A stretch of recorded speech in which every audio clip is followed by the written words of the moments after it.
first start with the Pledge of Allegiance held by meeting of officers. Pledge allegiance to the flag of the United States of America and to the republic for which it stands, one nation, under God, indivisible, with liberty and justice for all.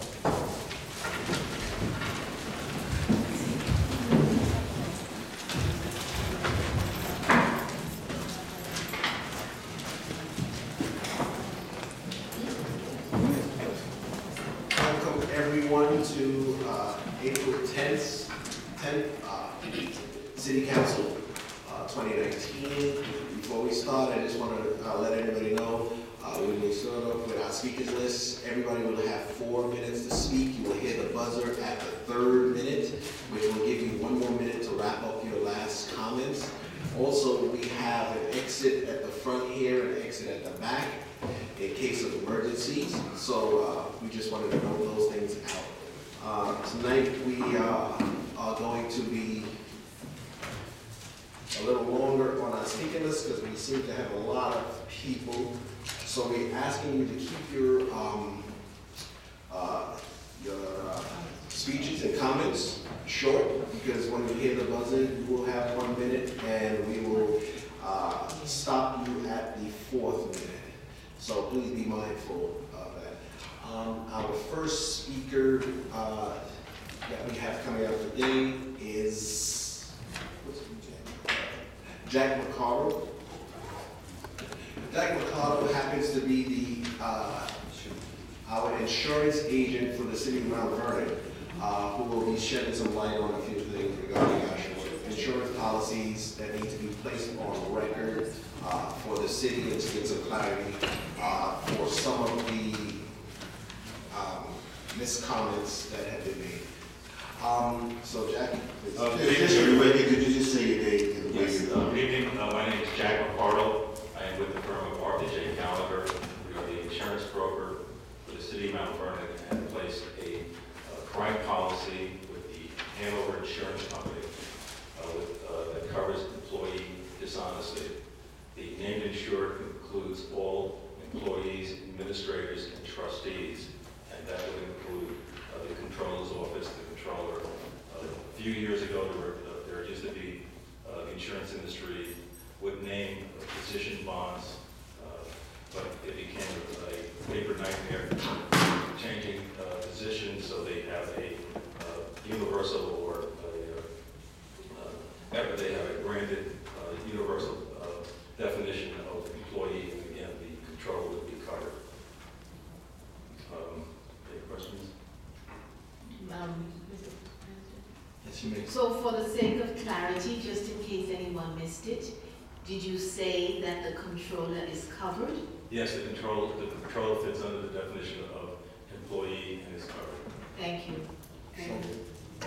I'm Marcus Griffith, Chair of Finance and Planning. So let's just be clear. In our city charter, it clearly says that our controller, who is our financial CFO, if you will, must be bonded. Will you, for the record, please explain what bonding used to be and how that's transformed into the policy that we have now? Yes, years ago, the insurance industry would name the controller in different position bonds. But again, when they streamlined in fact, I think it was 2005 that they changed that, because it became, you would have to keep getting amendments and endorsements because there was a change of position for that particular position. So they just changed it and fit it under the person, under the description, their afforded coverage under the definition of employee.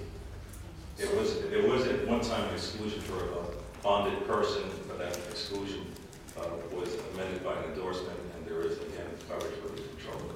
So just for further clarity, the former way of doing it was that the controller would be bonded individually.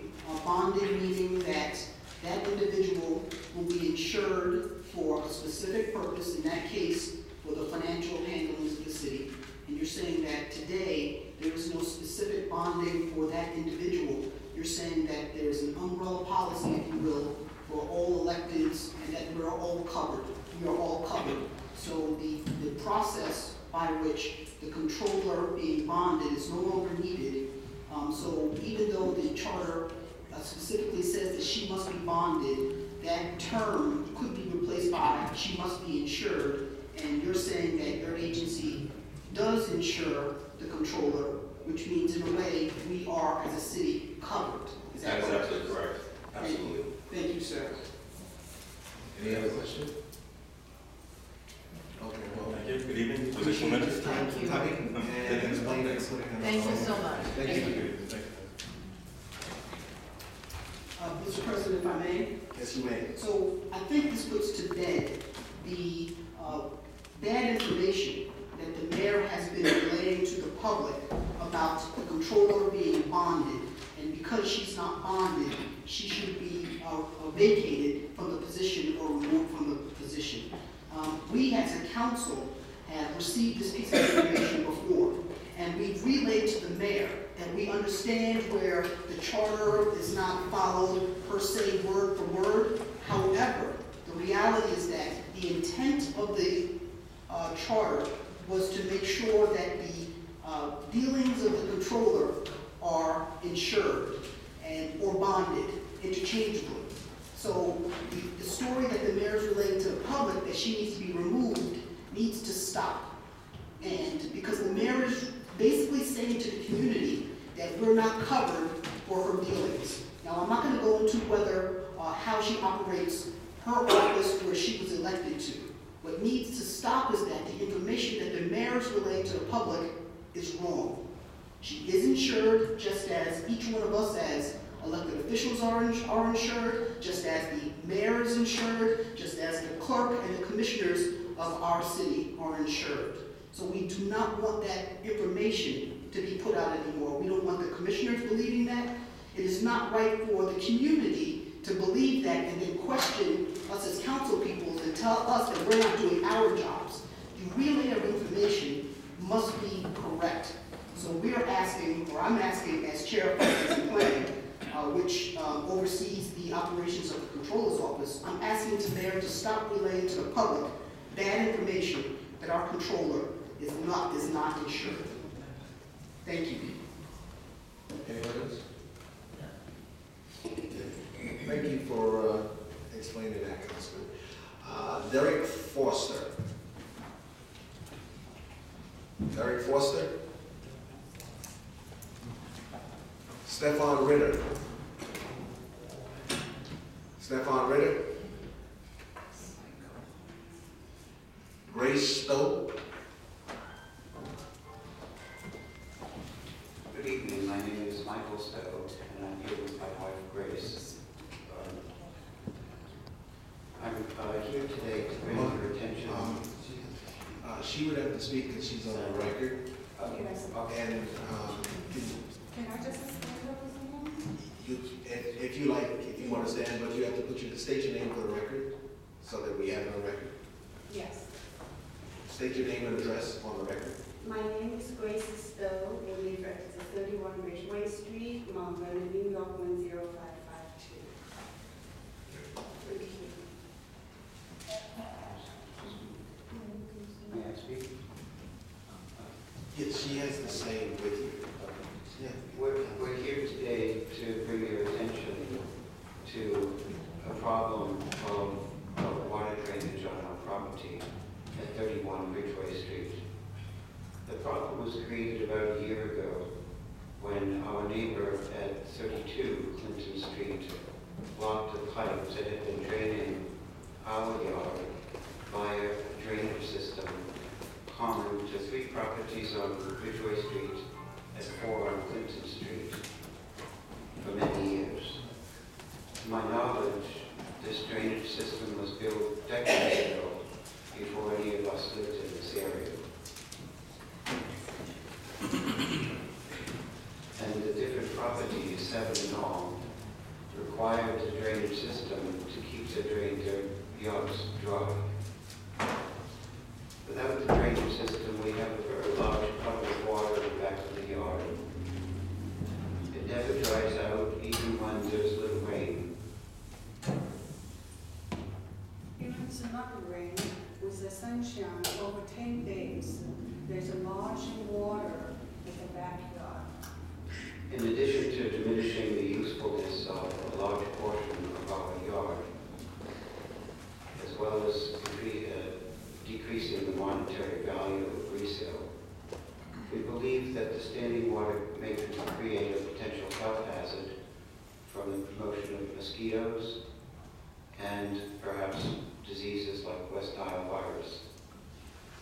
The whole neighborhood. We've heard that there's an underground stream that lies below our yard that percolates up and causes the water to remain there. Without the drainage system, we never have a dry yard. And it's our hope that it's something that the city might be able to assist us with this problem. Yeah, we called for numerous times, and finally, that the water department people, 2 people came in. They're very nice to check and they investigated. And then they investigated, they found it out that the problem is about the Hilton Street. And they wouldn't believe that the whole property, not our property, our neighbor's property, I think the property altogether was 6 and 7 houses affected by this drainage clog. And it could be have a bad smell and a very bad situation. So the water department called the building department. And I myself spoke with, I don't know, her name is Antoinette. She came to our house, our backyard, our neighbor's backyard, and took the pictures and a look at everything. And she really thinks that it's really disaster and terrible or serious cause of the infectious disease. And even the water department also said that. Thank you. You have 1 more minute to finish on. Are you finished? Are you? Yes, we really hope that the city can help us to avoid this disease at the neighborhood. Thank you. Thank you. Sir, ma'am, do you have a document you want to hand in? Yes. The record? This is fine. Can we go with it? Yes. Okay, thank you. Thank you so much. Dolores Knight. Good evening, President Wallace, City Council members, community. My name is Dolores Mack, to be my address. Representative 55, here right in Mount Vernon, New York. I wish I had a dog every time I attended a city council meeting since 1976. I'll be rich. But anyway, I'm part of the senior community now, and I've been attending the Maria and the Mount the senior programs. I don't go every day, maybe twice, once a week. But I'm just concerned. I've been going about a year. For that year, I noticed 2 petitions being signed for chairs. That's something that should have been done. I mean, your politicians go up in these senior homes, asking to sign their petitions and your run for office. I mean, they should have to sign their petitions and be begging, or seniors coming in for the day have to wait till some leave to have a simple chair. I mean, that doesn't make no sense.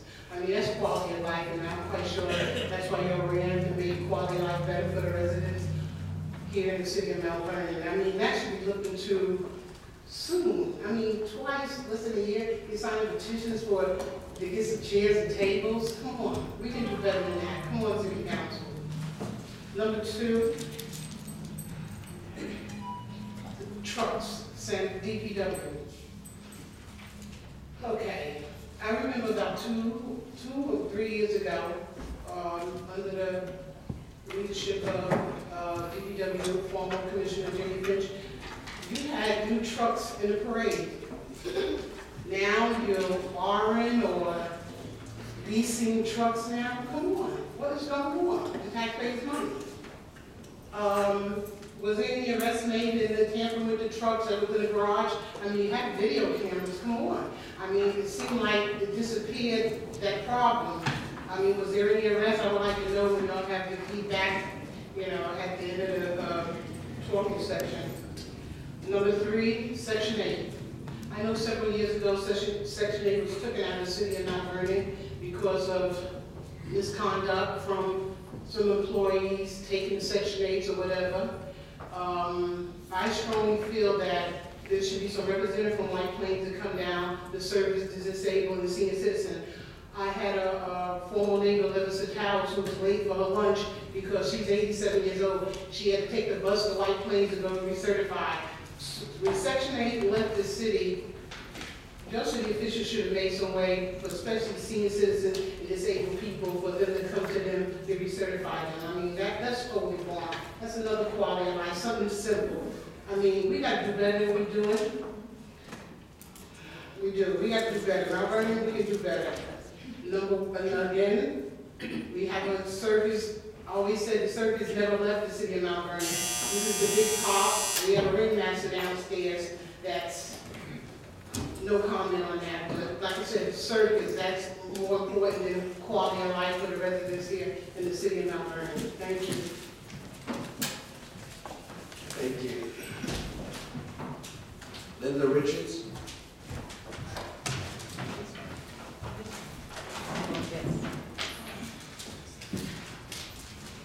Hello, my name is Linda Richards. I reside at 142 North Columbus Avenue, Mount Vernon, New York 10553.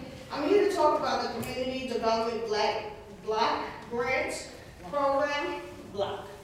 Yeah, English, sorry. On behalf of the fact that I have children who are part of Mount Vernon. Actually, I have a son who's 26 years old, and he was given the opportunity to participate in the Summer Youth Employment Program to the point he was part of the entrepreneurship program, and currently he works for the Mount Vernon Fire Department. That gave him the opportunity to learn how to work, and it gave him work ethics. I currently have a son that's 14 years old who just started the Winter Youth Employment Program. He just finished last week. Now, based on the number of kids that I see when my other son attended versus the amount of kids that I see attending now is not the same.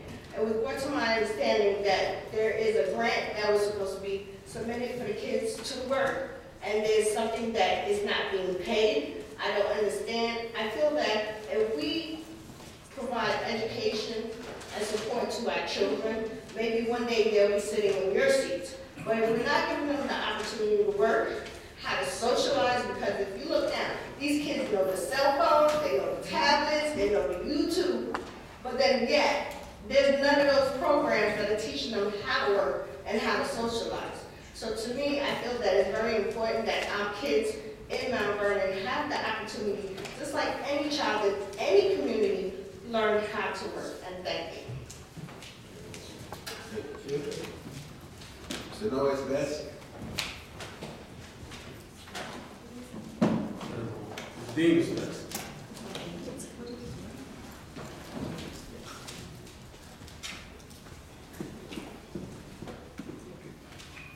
Good evening, my name is Tasha Best. This is my husband, Demas Best. Is that the name that's? Yeah, Demas Best. Okay. Yeah, spell it. D-E-M-O-U-S. Okay. We are homeowners in Mount Vernon. We have 3 properties. One of our properties currently holds a tenant that is in a working program from the city of Mount Vernon. This is going on the 4th month that we have not received rental payment for her. It's unfortunate and it's a hardship on us also because taxes and mortgages still have to be paid. She's a mother of 5 children, and we don't want to put her out, but if it continues and there's no non-payment, that's what it's going to come to. So I'm here to understand why the payments have not been made, if the funds are there. Oh, we don't comment back until. Oh, I understand. I was just telling you I was finished. Okay. Thank you.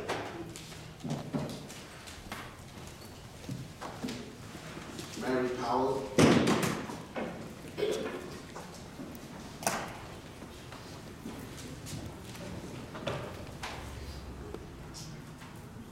I know the time to start. We're going to stop right here.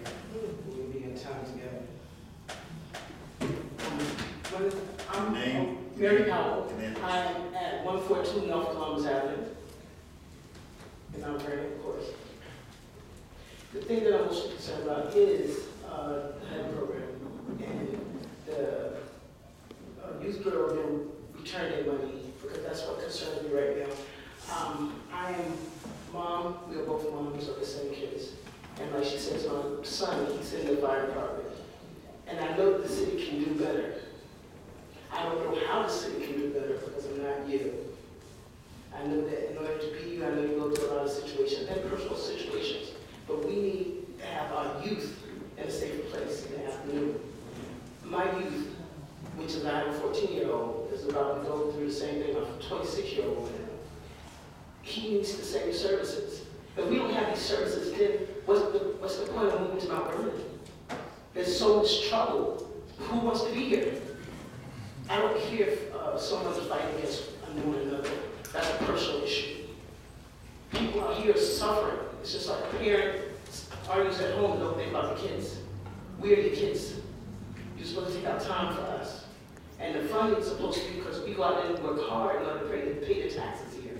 I think our funding should come back and do the things that we need in the city in order to uplift all of us in the city. So right now, I know my son, the youth bureau is down maybe 100 in the summer program. That's a lot of children. Yeah, you can question it because I want you to go back and look. And you tell me what the numbers are, you can correct me. I might be incorrect. But I really want the system itself to work for me. And since you guys are in charge of that system, you have to work for me. That's why you are elected, and let you work. And I need work to be in progress, because I have a 14-year-old, I have another 14-year-old coming right behind us, then I have an 11-year-old which is about to be part of that whole game. And if I pay hard taxes, I work very hard. I'm not on your watch list, so I think I deserve a response. I think I deserve to see a response. You don't have to answer me. I deserve to see it. I prefer seeing things more so than hearing about stuff. You can talk all you want, but as I see something, then I know you're doing something. Your fight is not our fight right now. I don't need to bicker. I need something to happen. And right now, my kid is in the youth bureau. And he needs to have the same career opportunities that my other son had. He needs to have the same opportunities. My other one he have the same opportunities. I have all boys. And my boys will be successful. But you do not have to heed to my thing right away because I know problems can't be solved overnight. But I do need someone to inquire about that. And if you inquire about that and you look into it and stop looking into yourselves, Mount Vernon will be a better place. Because I need a better place. That's why I moved here, because I need a better place. I only see about bickering. Please, if you can, step out of your zone and do that job for me in order to take care of our children in Mount Vernon so that they will have the same chances that you have to sit behind those desks. Thank you.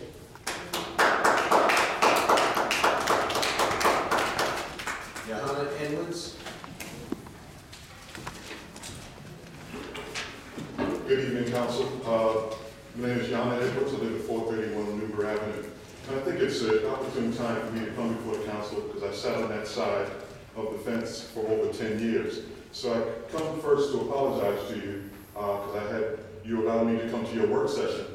And when I left, I thought about it because certain things were happening, certain vibes I was feeling that I wasn't being heard. So I apologize if I offended anybody in my tone, but I think the things I came before the council for were very, very important. CEDAR, the committee to eliminate all forms of discrimination against women, but it didn't seem to be important because I heard one of the council persons say, you know, we had very more important things. And I understand that.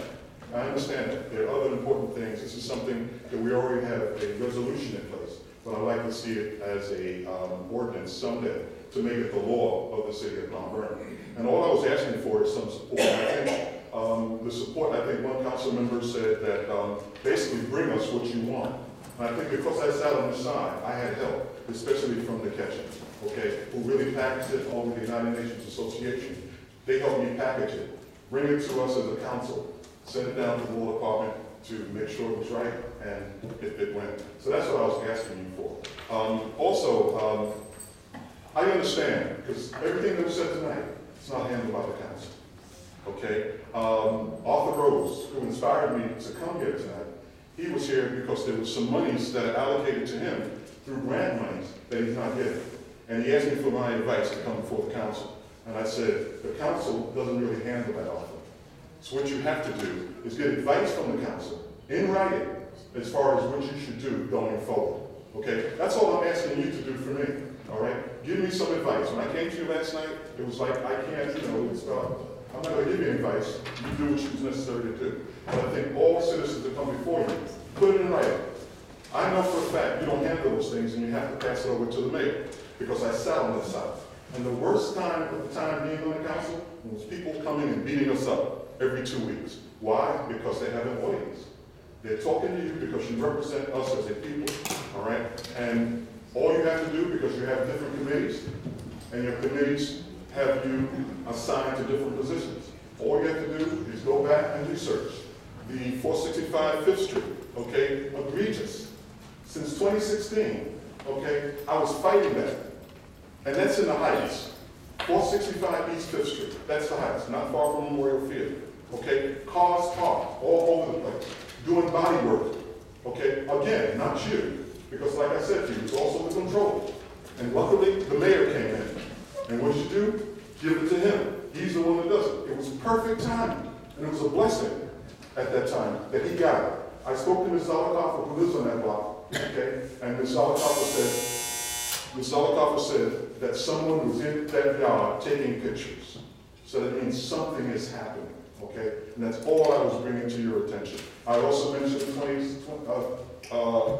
2020 census. Very, very important. The mayor came to us almost a year and a half ago and said something about 2020 census, and let's get prepared for it. But we kind of poo-pooed it and basically said, okay, Mr. Mayor, and nothing has been done. The reason I bring that up is because my fraternity, Omega Psi Phi, wants to be involved and assigned me to be one of the chairpersons on the committee to work with the city, okay, as far as the 2020 census. That's an old honor you can get out here to help out, okay? Lastly, I was one of the first ones to call this morning about after Reverend Rose, okay? I was one of the first ones to call, yet I'm on the end of the list, okay? I think you should make a policy. The first one that calls in is to be the first one on the list, okay? I text Clerk Brown the day before yesterday when I left to critique what I basically said, okay? I text him, Clerk Brown never texted me back to say something to me.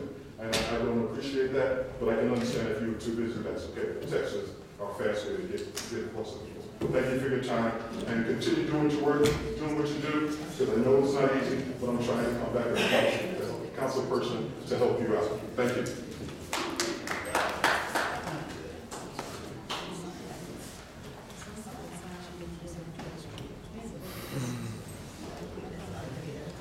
Nick Girardi.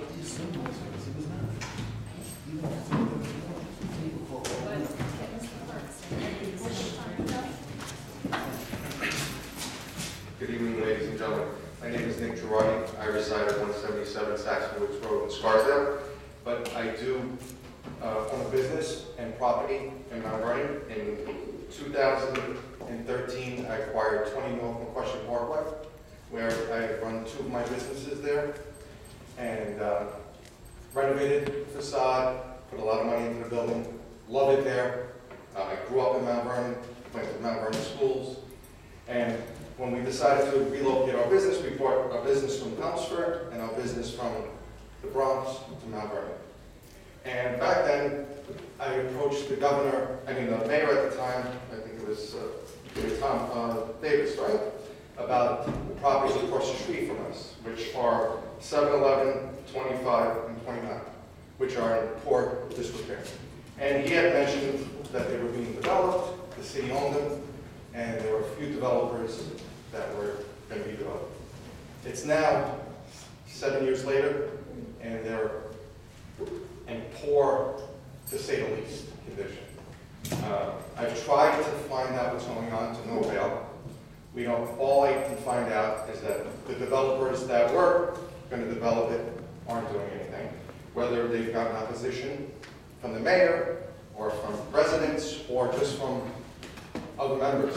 And I just can't understand it, and I'm trying to get to the bottom of it. And I'm not sure if the city's planning on developing it, or if they're going to send it to auction, or if they just tear it down. But something needs to be done with those 3 properties. They're not safe, they're eyesores. I come to the office every morning at 7 a.m., and I'm there until 5 in the evening, and I see them throughout the day. My employees see it, I have women that work in the office, and I just can't understand why it's. So I've come to the council in desperation to see if you guys can find out what's going on with those properties. It's my last plea for help, because I've gotten nowhere. All I've been told is that the city owns it. And I don't understand why the city would want those properties on the books. The exposure that you have in the condition that there's been fires that have been set to the properties. There's hoarders there. There's garbage constantly in front that my company has cleaned up repeatedly, just because we just don't like the way it looks. There's plates of glass that have come through onto the sidewalk. We've been approached by the police asking if we know who owns the property. And to be honest with you, all I can find out is that the city owns the properties, and I'm not understanding why the city, considering that it's so much potential. Even if nothing's going to be done at this time, just raise them all, just so it looks better than it does right now. So, like I said, I've come here as a plea for help to see if you guys can do something about those properties, or just clean up the area. I know there's a lot of construction going on. The building, the modern is gorgeous, and I just want to say thank you. Ian Walker.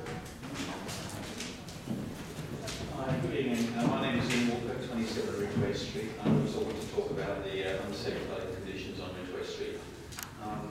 I'd like to bring your attention an undesirable, potentially dangerous situation that has arisen on Ridgeway and Clinton Street. Some background. After we moved into our house, Ridgeway Street 2002, we were made aware that there's a shared drainage system of pipes for our backyards. Although the age of the system is unknown, numerous people told us it was probably built during the construction of the Clinton Street homes, because the pipes go under their houses, under Clinton Street, and exit into a natural above-ground stream on 765 Crampton Avenue. Over the years, the system needed maintenance, for which we were happy to pay whenever it was necessary. The maintenance was required. That maintenance required was obvious when the system couldn't handle the volume of water because it got backed up, and all our backyards would flood. Once maintenance had occurred and the pipes were clean, our backyards would be fine again. In 2017, we were asked to pay our share of maintenance for the pipe, which had corroded and overlapped in a couple of places. And we informed the owner of 32 Clinton Street that, of course, we'd be happy to pay our share. The owner of 32 Clinton Street backs onto our property and is the last house in the system before the pipes go under Clinton Street and out onto 765 Crampton. However, the owner of 32 Clinton Street then told us that he would cut the pipe that led on his property unless we registered the system with Westchester County and added a rider onto the deeds of our houses. And he insisted that all the members of that system do the same. We informed him that although we were happy to pay our full share of any maintenance costs, we were uneasy at adding anything onto the deed of our house. In December of 2017, we were informed that he was rescinding any offer anyway, and proceeded to cut the pipe leading from our backyard to his. Since that time, we have endured perpetual lake and marshy conditions in our backyards, with potentially dangerous and damaging consequences, including possible West Nile virus, other mosquito-borne viruses, and possible rotting of tree roots, and there's substantial trees in that neighbourhood that could come down. This lake exists even on the driest of days. We strongly suspect that there is a stream that runs along the property lines between Ridgeway and Bremerton, which originally was above ground and fed into the existing stream at 765 Bremerton, but was placed underground during construction of the Clinton Street houses. Our reasoning for this is that there's just too much standing water that never goes away, there's too much that comes from just our properties. And it doesn't even freeze in winter, so you understand that at some point there is something coming onto our properties, even though it hasn't rained for weeks. We believe that that you should not be able to make unilateral changes to an existing shared drainage system that so negatively impacts your neighbours. We have paid for all the maintenance improvements in the past, and we are willing to do so in the present and in the future. In addition, we have no control over the water that enters our own property underground but is unable to exit it. We ask the City Council to look into this matter either through the Department of Public Buildings or Public Works or through your own good efforts. I think you'll find that we are very reasonable people who are looking for a solution that, to this date, has eluded us. Thank you for your time. I can submit this if you have questions. Thank you very much. Thank you. Lisa Mahigan. Good evening. My name is Giselle Martin, and I'm the landlord for 242.5 Southwood Avenue. I have a lovely tenant, Mr. Alan Lee, and I would like to know why we have not been paid for the planning board. Why are they holding the money back? We cannot afford this because we have to pay Con Edison, also the tax bill is up, there's water bill, and I'd like to know why the money is held back. Could you please answer that? We received a letter in February from the planning board that there's a delay, but I'd like to know how the delay will be, so we have to start eviction proceedings. And I will try to do that. Do you have any kind of answer? If we don't answer now, we will comment after. The council will comment after everybody. Yes, but when will we receive the funds? Because this is not, we need to know exactly when we receive the funds and when it will be available. It's in February, March, April, there's 3 months now, outstanding. The council will comment after you finish and everybody finish speaking. Then the council speaks after and addresses the organization. Yes, but we can expect to get paid this month. I hope so, otherwise there's going to be eviction orders or we have to hire an attorney. I mean, this is not a very good deal. This is very bad. It's such a lovely town and this is not good. All right, I thank you very much for listening to me and I hope something can be done. Thank you. Thank you. Karen Smith.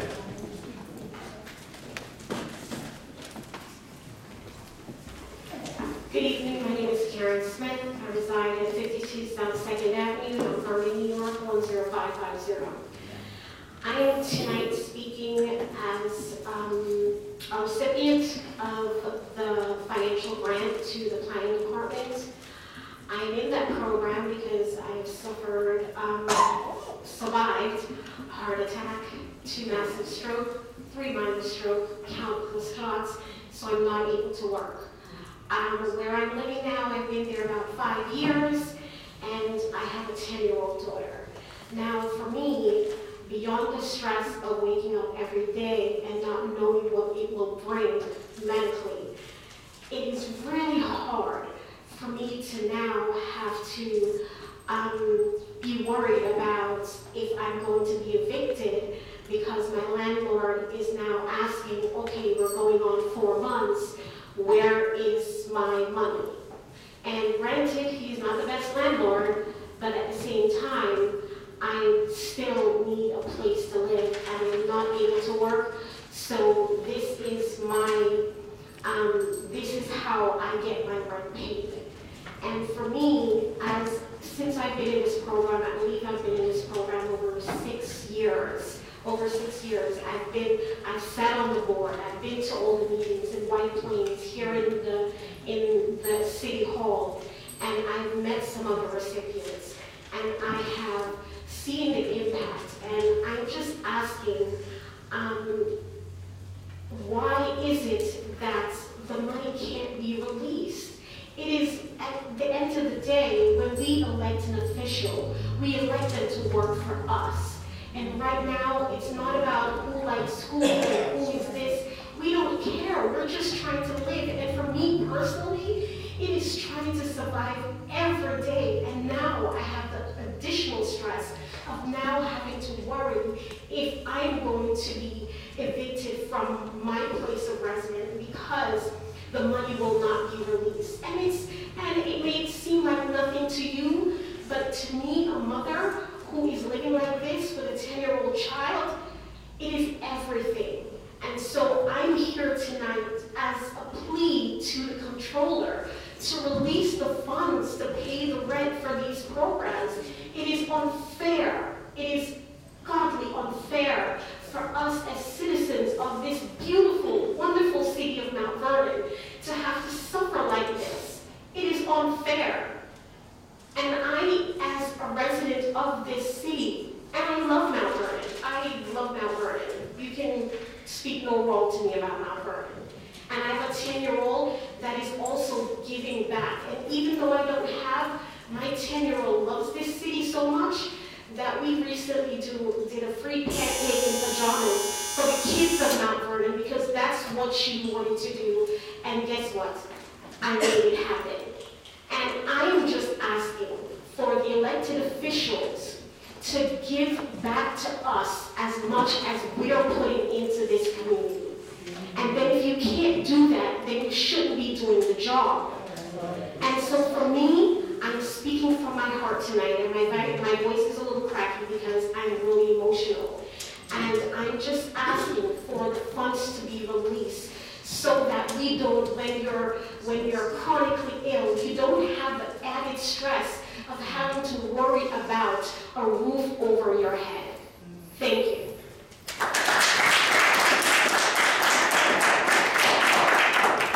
Jessica Walker.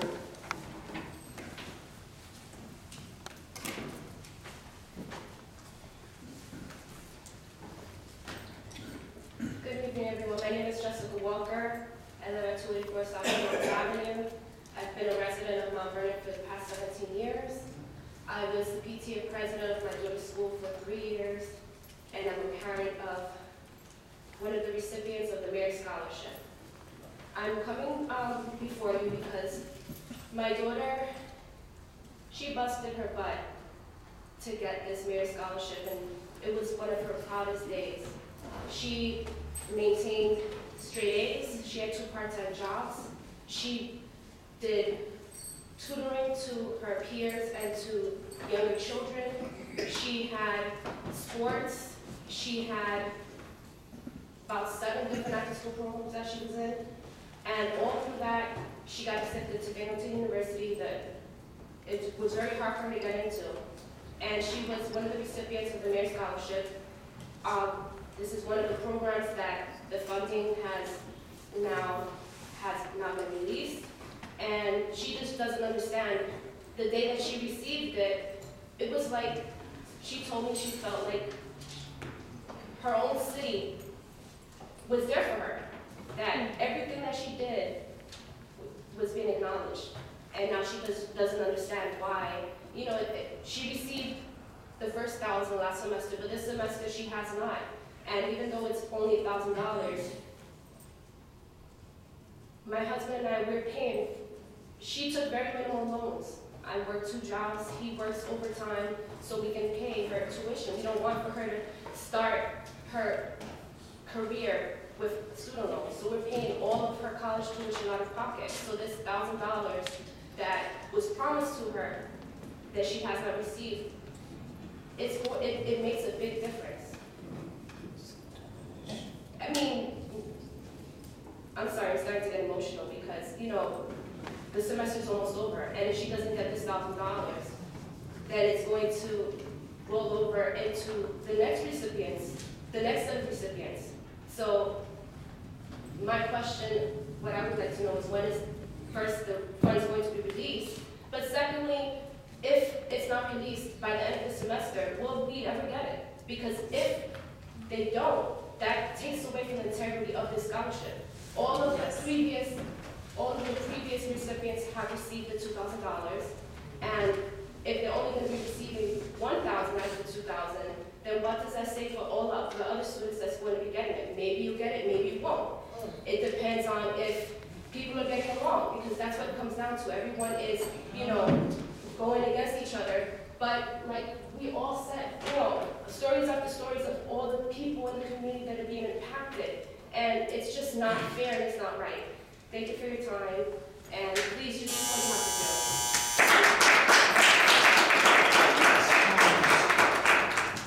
do. Felicia Johnson.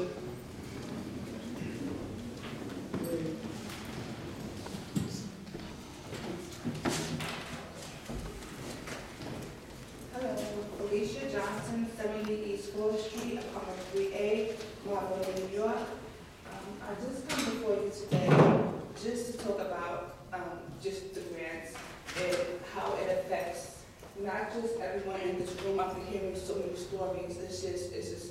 I'm just overwhelmed. But I'm a mother of 2, and my children play for my Razorback. And also, you know, we apply for the grants as well. And I was told that, you know, you make this amount of money, you know, you get the grants and everybody happy, but I'm speaking to the presidents and other people who work for the Razorback staff, the money didn't come through. So we're going into now another season after owing X amount of dollars from last season, the grant money is not there. So we just want to know, like, what do we do? Do we come to you, like, what do we take these issues up with as far as moving forward? Do we go into another season owing $4,000 from last season, $2,000 from last season? How do we move forward to keep these programs running and these kids are not in the street? They want to play the sports, they want to do the cheerleading. So who's going to keep these kids off the streets and play the sports that they so love to do? Thank you so much.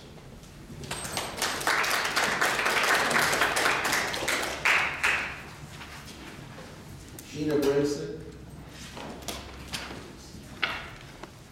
Did I get that right? Brisbane, Sugar Brisbane, 36 Central Parkway, Mount Vernon, New York, 11552. I'm here on behalf of Mount Vernon Razorbacks as well. I'm one of the parents, I'm also a board member. I'm one of the parents who applied for the grant. We were told that the grants were approved, we just never received the funds. Last season was extremely hard. This is coming from my perspective as a board member and as a parent. It was extremely hard explaining to other parents who had to hand in certain personal information to apply for these grants to the city. They were told that they would get these funds back. They paid in full for the season. We were told that they would be getting the funds back in the grants. Once the grants came through, we never got them, so now we have no answers to our parents. Many of the parents don't want to be registered because of the situation. They still owe money from last season. We fell into a deficit kind of from affording last season. We've already started this season. We're going to continue this season, but we need to know who we can get in contact with, how we can get these funds, how we can get our grants. I'm sure everybody knows Razorbacks has been around for a very long time, over 40 years. We can't afford to lose the program, we can't afford to lose the parents, we can't afford to lose the kids. We have twice as many kids this year already than we had last year. And the season has been in the works for like 3 weeks. So we can't afford to lose the programs. So that's all I want to say. Thank you. Erwin Billy.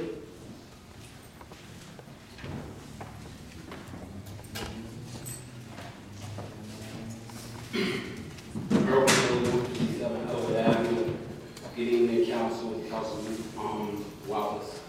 I would like to bring attention to Portia Ravenel and Orlando Moore, who passed away in Dominican Republic for. Okay, yeah. Or they were on vacation and they passed away. I just like to, bring them up so that this community could realize that, they had passed. Now on to the business. I seem to see a certain theme about money that keeps reoccurring. And I have to say to myself, like, why is this? And all these people come to ask you questions, but you are not the problem. Richard Thomas is the problem. People can't get money for their college loans that he promised. The Razorbacks can't get the money so they could play football. The older people, they having problems in the water department. It's the same situation. And here we go again. Wallace is running for mayor, Daley is running for mayor. I came here 2 weeks ago. A council member, not a council member,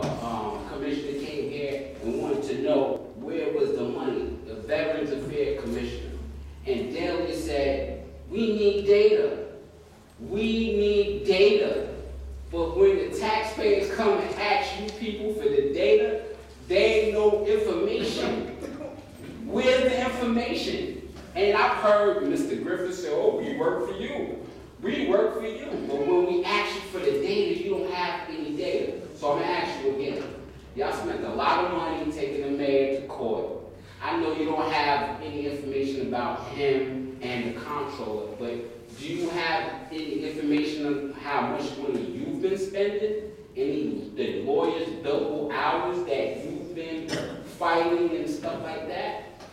And it's the same thing. Don't come here and fight these people. It's the mayor who came into office with less than $1,000 in his bank account. And that's a fact, because I read the report that the Attorney General wrote. So when you see where's the money, where's your $1,000 scholarship, ask the mayor where it's at. Because he got 2 lawyers fighting this case right now that he's fighting, that this county continues to put off. It's been over a year, 3 different attorney generals, and we still don't got a trial date. It's the money. Everybody's complaining about the money. They stealing services. That's about the money. The roads are not being paved. That's about the money. The DPW roof is leaking water. That's about the money. The comptroller is sitting here fretting because the mayor can't come up with a budget on his own because he can't budget his own money. And this is what I've been trying to tell y'all month in and month out. I took 6 months. I gave y'all a break. I'm back now to answer the same question that I've been asking you last summer. Where is the money at? Don't complain with these people. Richard Thomas is the reason why we're in this situation, because he is not fit to be the mayor. So tell your friends, tell your family. Here we have one candidate, we have another candidate right here. I argue with this guy all the time, but I would prefer him. You know what I'm saying? Delia, she's been here 13 months, you're moving real quick and all that, but where's the data? Where is the information? You need information to release the money to the commissioners, but when the fire department come in here and the police department, they ain't got no data. They want their money to go on their little trips, on their little training programs, and y'all sign off every time. You don't ask them for the data. But this is what I'm saying. Thank you, Mr. Miller. Please, man, vote Richard Thomas out of office, man. That's the best thing you can do. Thank you, Mr. Miller. I'll be back. We're gonna go back. Second grade. We're gonna go back and call the others who was out there. That's right. Excuse me, please. Derek Foster, can you come in? Derek Foster. Derek Foster. Stefan Ritter. Second call, Stefan Ritter. Stefan Ritter. Okay, at this time that completes our speakers list. And now we will have comments coming from the council. But I'm not going to do much commenting tonight.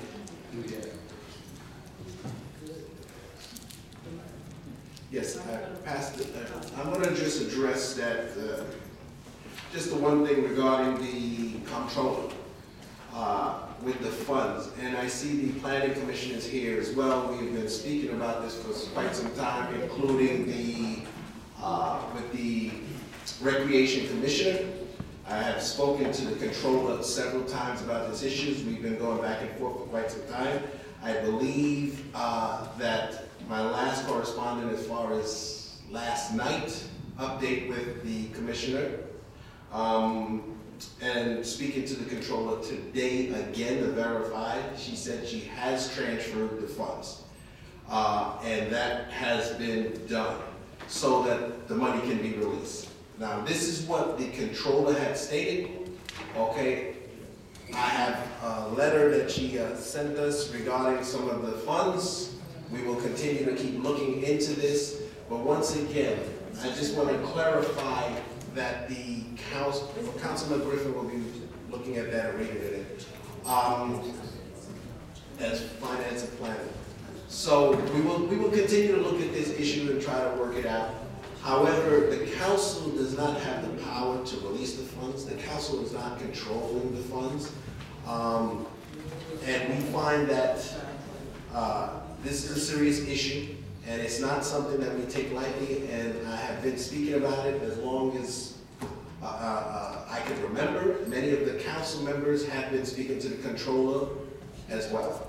So at this last urban renewal meeting with the controller Reynolds, she said this today and said that the funds have been transferred.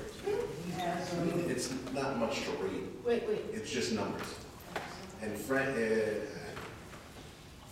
don't know if we can read any of this stuff.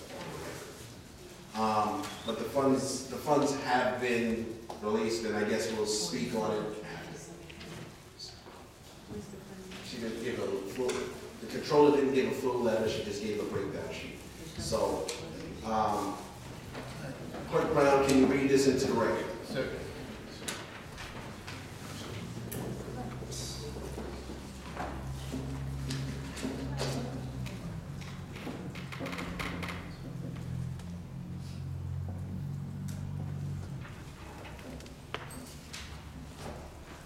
And just for the record, Clerk Brown, I received this letter earlier today after I called the controller in request of what was going on with the funding to be transferred to make sure that people and landlords are getting their rent. And this was delivered to me earlier today, and Clerk Brown will be reading that into the record.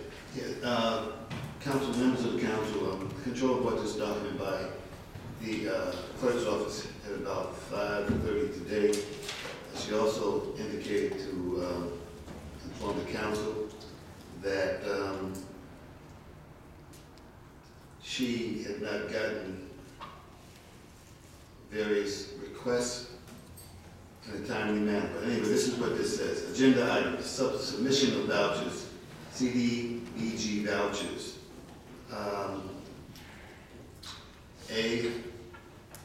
Perhaps the planning commissioner can understand what this means. IDISH, number is 501-467818. It's not in finances, it's not in money. Got it, Clerk Brown? It's the block, yes. Clerk Brown, can we take a pause for 1 second? If you may, I'd like to bring up the planning commissioner to take a look at this and address the situation. Can we do that for a minute? Is that okay with the council? I have a communication from the controller that I'd like to put on the record. Yes, can you put your would you like to put your communication on first? Yes, please. So I got a communication from the controller just now. And yeah, you know, I invited her to be here, but her communication says, all URA rents, scholarships, Razorback, and grant documents were submitted to the controller's office on 4/4/19 and were wired to URA today. Planning submitted documents several months late. That's the communication I received. Would you like to still comment? Absolutely. Absolutely. Okay. Yes. I'm sure I'm right.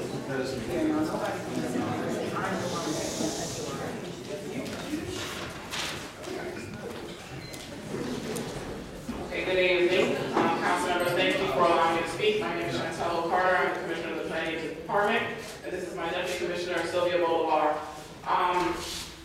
So I provided to all the council members 2 referral letters with a lot of backup, and I really hope that you all took the time to actually read the exhibits, because all of the exhibits submitted show and establish that the Planning Department and the Mount Vernon Urban Renewal Agency has been submitting vouchers to the Controller's Office since December of 2018. And I'm going to tell you why.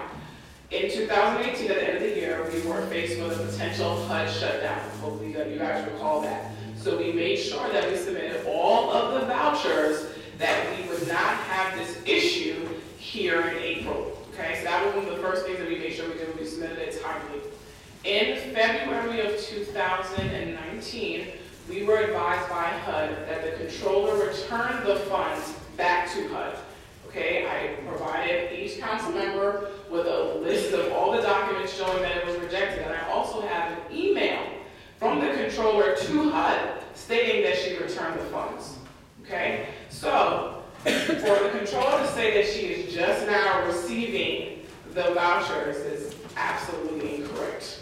We have been attempting to submit these vouchers. We have several emails that I've also provided to the council. My deputy commissioner can talk to you about the actual conversations that she's had with the controller. The reason why I cannot speak to those is because the controller still does not recognize me as the commissioner and refuses to meet with me. So my deputy commissioner is the one that has to speak with her about all of the outstanding vouchers.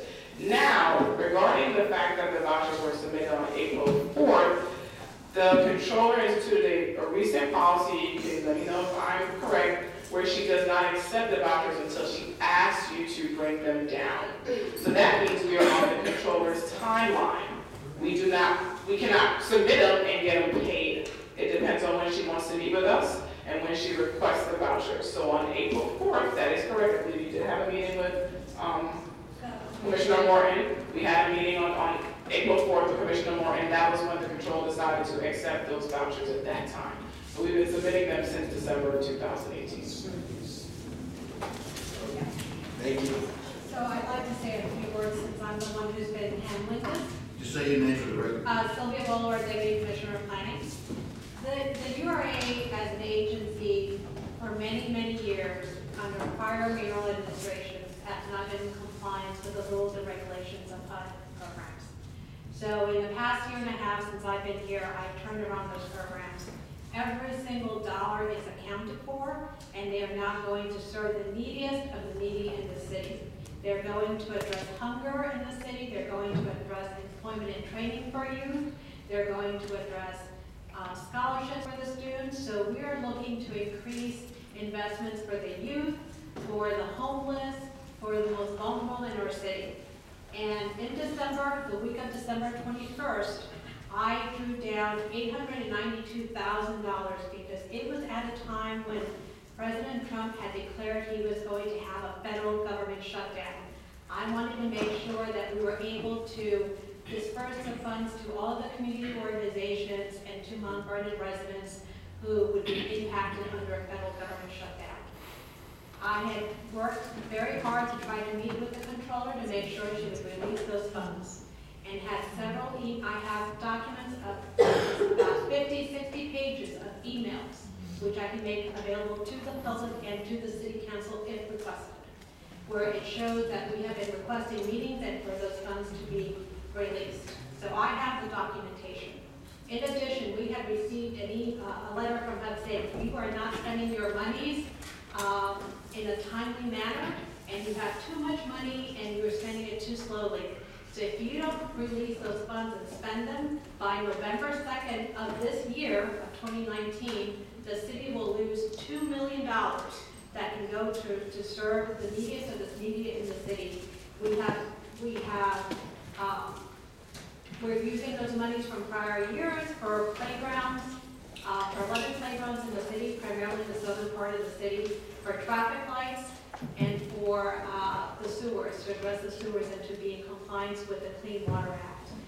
But now, when she returned those monies in February, did not tell us that, and when I had met with her on January 29th, and I recapped that meeting in an email, which I have, she said she was going to release the funds with the exception of traffic lights. She did not, and then we had continued conversations with her via email, asking her for the release of those funds, and she returned them in February. Did not notify the mayor, did not notify the city council, did not notify any elected official. We found out when we saw it in the HUD system, and we were notified by HUD that that had occurred. So we again drew down the funds in March after we entered into a subrecipient agreement, which formalizes the relationship between the URA and the city, because this is a HUD requirement. She had also asked if we had done that, and we did do that. Thank you to the City Council for voting on December 26th to allow us to do it, to give us the authority to do it. So I thank you for all of your support, for your vote on December 26th. Know that we did follow up and we did do that subrecipient agreement. I did it. So to come back, we did do everything that was required. I personally made sure we did it. And then to come back and draw down the funds again and to be continuing to ask for these monies after we did everything we were asked to do. To say that we haven't been doing it is not accurate, to put it nicely. We drew down all those monies again in March, a second time. We have sent emails. Our treasurer, Commissioner Morton, who's the treasurer that you already met with her on April 4th, and all of those vouchers were presented. On Friday, it was my assumption that on that following day, that April 5th, those monies would be wired. They were not wired into our account. As of 3 o'clock today, when our finance team called the bank to see if those monies were in our account, as of 3 o'clock today, the bank said that was not the case. We shall see tomorrow if those monies are in the account tomorrow. But for the record, as of 3 o'clock today, those monies were not in the account. We have homeless clients whose rent has not been paid for February, March, and April. There is no excuse for that. None. We have mayor scholarship recipients in this room, young people who are expanding their horizons, who are going to be the next generations of leaders, who are investing, and their parents are making huge sacrifices, and they should be paid. They should receive those awards. So just know that I have personally worked. I take this very personally because I have worked to turn the programs around. I spent long hours here and meeting with the community to make sure that they get these funds to serve for what they have been intended to do, to serve the neediest of the needy. So I respectfully disagree with what was said today, because I have the documentation. I have it all those emails, 60 pages of it, to show that we have been requesting this since the week of December 21st. So respectfully, council members, I disagree. That is not an accurate assessment. All right, thank you.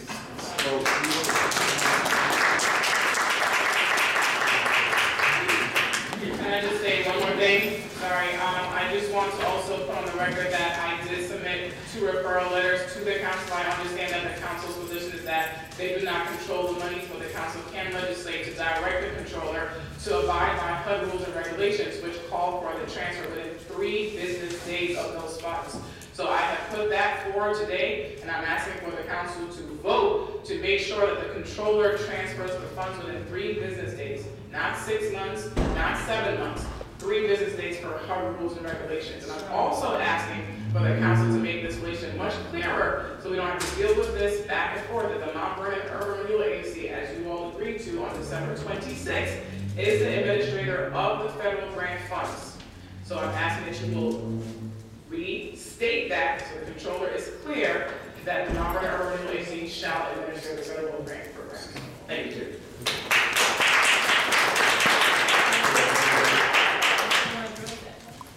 And Commissioner, while I got there, Yes, sir. we agreed with the legislation. Okay. We put it forward, we drafted, got everything in place. The legislation is not here for us to vote on it tonight because the mayor refused to put it on. So we will not be voting on anything tonight because the mayor refuses and he picks and chooses what the only things he wants. We don't have that legislation to pass, although we pushed hard to get it done, and it's not done.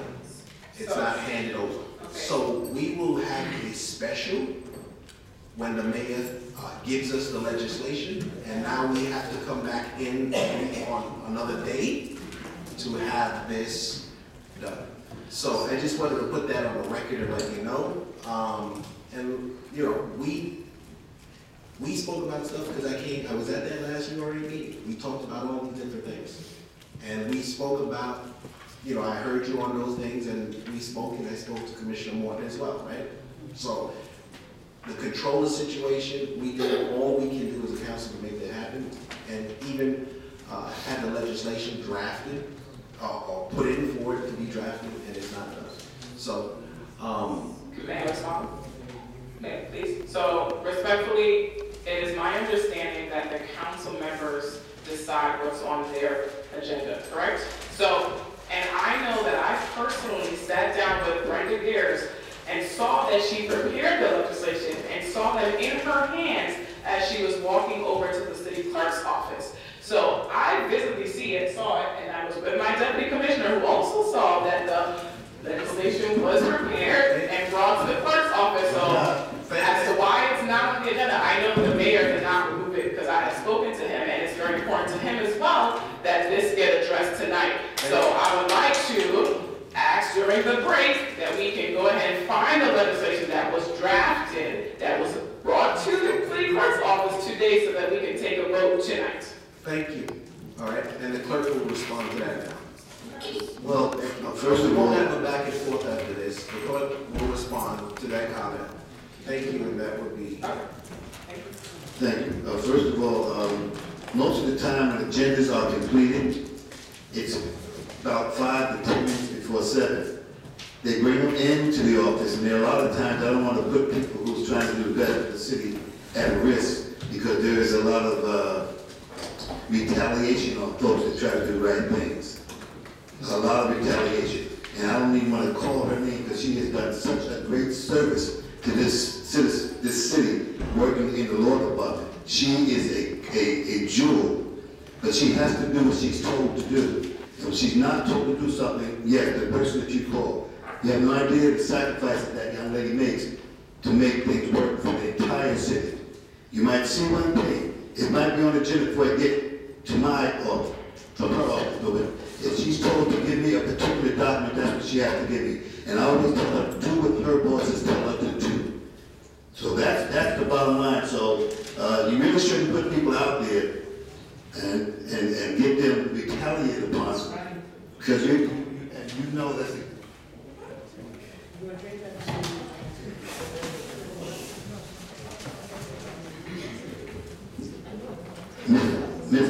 The lady, I don't even want to call her name because it's not proper to put people's names in the record like that. But the person that's responsible for the agendas in the law department is probably one of the best in the state. She's very knowledgeable. She knows what she's doing. But however, she cannot do what she's supposed to do because her hands are tied. If she's told not to put something on, she does it. If she's told to put something on, she does it. If she doesn't do it, then we do it. Okay, thank you, Clerk Brown. And now we have our comments back from the council. Excuse me, please. We can hear everything that everybody's speaking, so if you really want to speak or have a conversation, please take it outside because we can hear you up here clearly. Thank you. Now we will have our comments from the council, starting with Councilman Griffin.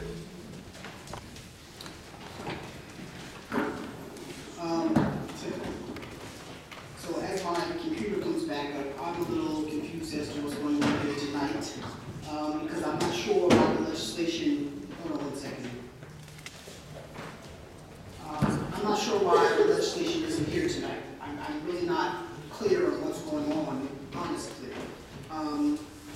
But I will talk to all of the recipients of the HUD funds, whether you are a landlord, a tenant, or whatever it may be.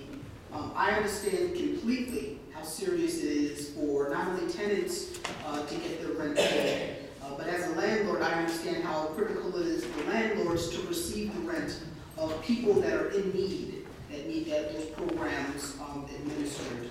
I hate to say it, but I think it's the reality that I do not believe that any tenant will be evicted because a governmental program was not paid by a governmental agency. So I say that in comfort of the people that are worried about being evicted in these programs. It's not a good thing to say for the landlords, but the reality is that if a landlord takes a government agency to evict a victim of a governmental problem, most likely that tenant will not be evicted. So I don't think it's really worth a landlord to even spend the legal dollars to try to evict somebody because a governmental agency has not done what it was supposed to do. Which all brings it right back to the city of Mount Vernon and the chaos that's going on here. And I want people to understand that this council is not a volunteer, it's a part-time job where we come in to simply pass the legislation that we feel we need to do to move this city forward. We are not in City Hall 40 hours a week, coming up with these cockamamie crazy ideas of not providing legislation, about not paying people, about not transferring money or sending money back. I am going to honestly say that is not any of our intent on the council. We may not agree on everything, but I don't believe we are part of this ridiculous bickering that goes on with the elected officials that are in this city. The mayor has not done this city any justice at all with the chaos that he's brought to this city. So I'm telling you, this is not good for the city, and the controller has not done a great job either, I must say. Now, I know we did have the person that came this evening to talk about the bonding. He was basically here to talk facts. So former Councilwoman Apuzzo would always say that we're a fact-finding group. The facts are that the controller is insured. So let's get rid of that story. The people should not believe that any longer. She is insured. So I'm not really sure what's going on with these HUD funds, but I'm telling you, Mount Vernon is a poorer community than many people think. And these HUD funds are critical to serve some of the people in our community that need the money the most. And for the lady that was here, I think she left, that spoke about the Razorbacks and the intrusion that it takes.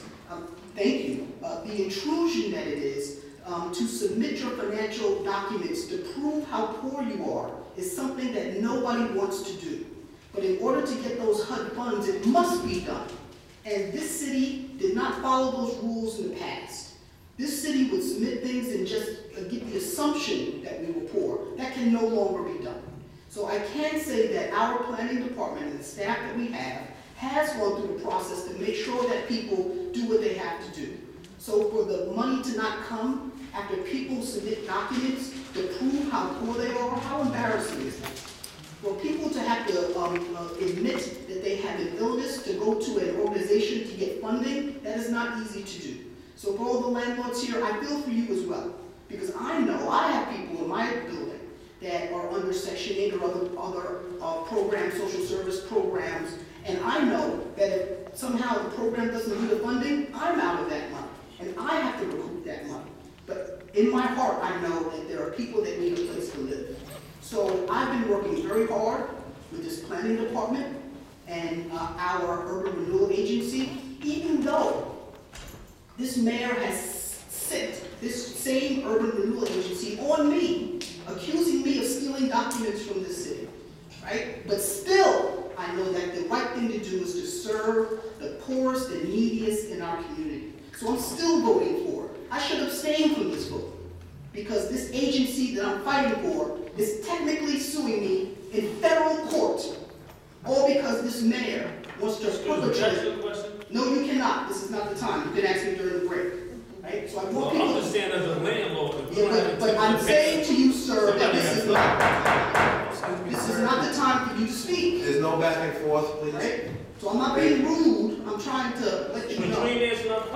Wow. Hey, excuse me, sir, please. There's no back and forth. Thank you. So I'm saying to you, I know you're a landlord. I'll speak to you. I know you're a landlord, and I can understand your frustration. I am voting for this. I've sat with the commissioner. I've sat with the director to try to figure out how we can get this resolved. Because you should not be here tonight. You've done your service to the community by going through this program to allow this tenant that is in need in your property. You did not have to do that. You did. And you should not have to beg for the money that you deserve for housing people in need. That's what I'm saying. That's what I'm saying. Right? And you're out of luck. And the commissioner knows, and this council knows. I just don't speak about the people in the program. I speak for the landlords who have to pay oil bills and electric bills and have to deal with nonsense that they don't have to deal with. So I want you to understand I'm on your side, right? But this bickering is not with this council.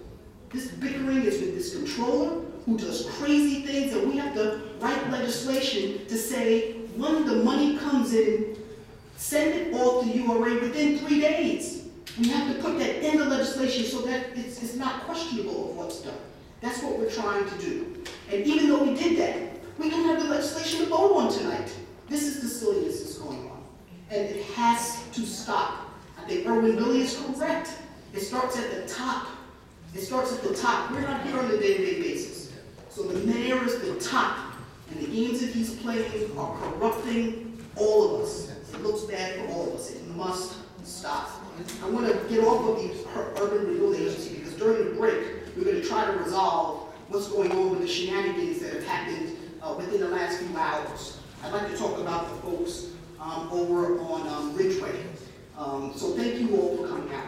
I really appreciate your concern. And again, this council is the only place where you can vent your anger and your upsetness with the city. So I know that you're not really relaying your anger at these individuals that were elected, but something has to be done because the cohesiveness, as you have neighbors, the only place you can go is to the city.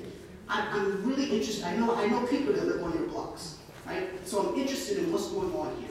I'm interested in when the houses were built, and was there an easement? You must have an easement in your land documents to show that you share this pipeline. So during the break, we should talk briefly to try to figure out what more we can do. Absent of, you have to sue that one person that blocked your pipe, right? Something needs to be done. There must be an easement in place. So during the break, let's talk about that and figure out what can be done and what agency, this city, you can go to help you. And I'll be happy to walk through that, not only because it needs to be done, but also it's interesting. I've never heard of a shared private stormwater line, right, that feeds out to one home. So let's figure this out. I think we can, and let's try to figure out what departments we need to go to, right? It should be land records as well. So I thank you. I did speak to Erwin Billy. We opened up my computer again. Oh, Councilman Yana Edwards, good to see you again. No need for apologies. When you came on Monday night, everything that you were bringing to us was dead on and accurate. So I remember when you brought CR to us before. As a council, we do so many things. And as you know, you were here since this mayor's been here. We don't really work as well as we used to as a council. We're not as directed as we used to because there's so much chaos. So I'm going to apologize to you, sir. You should know how it works. If you're confused about how we were acting, that's really a bad tone, because that is anybody that would have been confused. So I apologize to you, sir, for our way of doing things. We need to move through a CR and the other examples that you brought.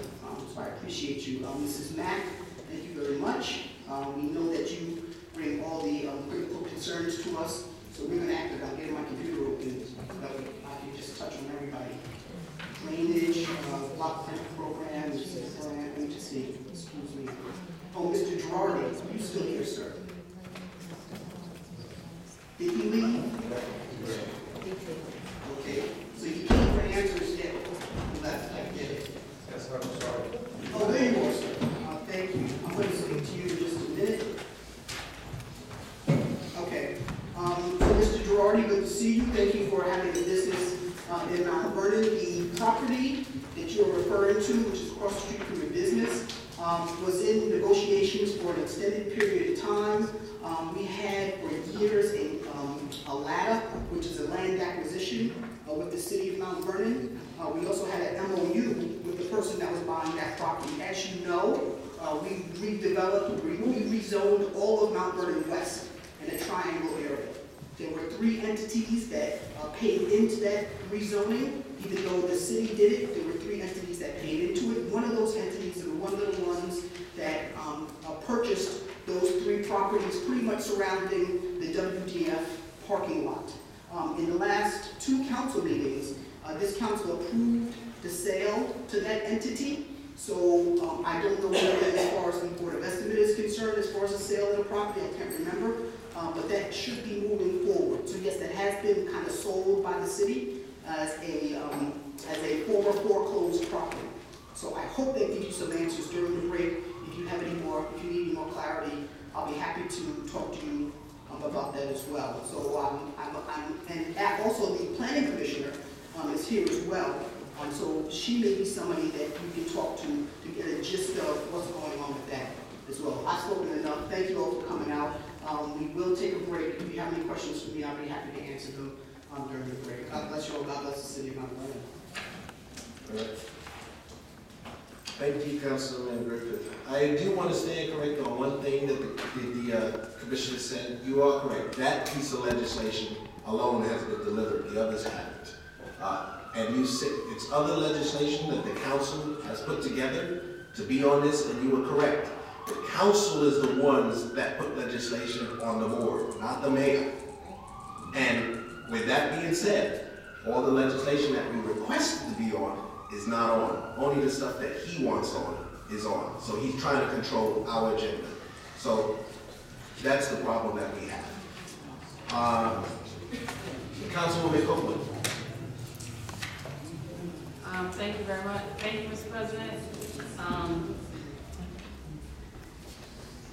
Thank you all for coming with your concerns. You know, my colleague answered some of them. I mean, I'm just amazed some days. I feel like I'm in a twilight zone because, you know, I lived through how when government works so smoothly in a prior life when I worked in the building all the time. And I don't even recognize it some days. But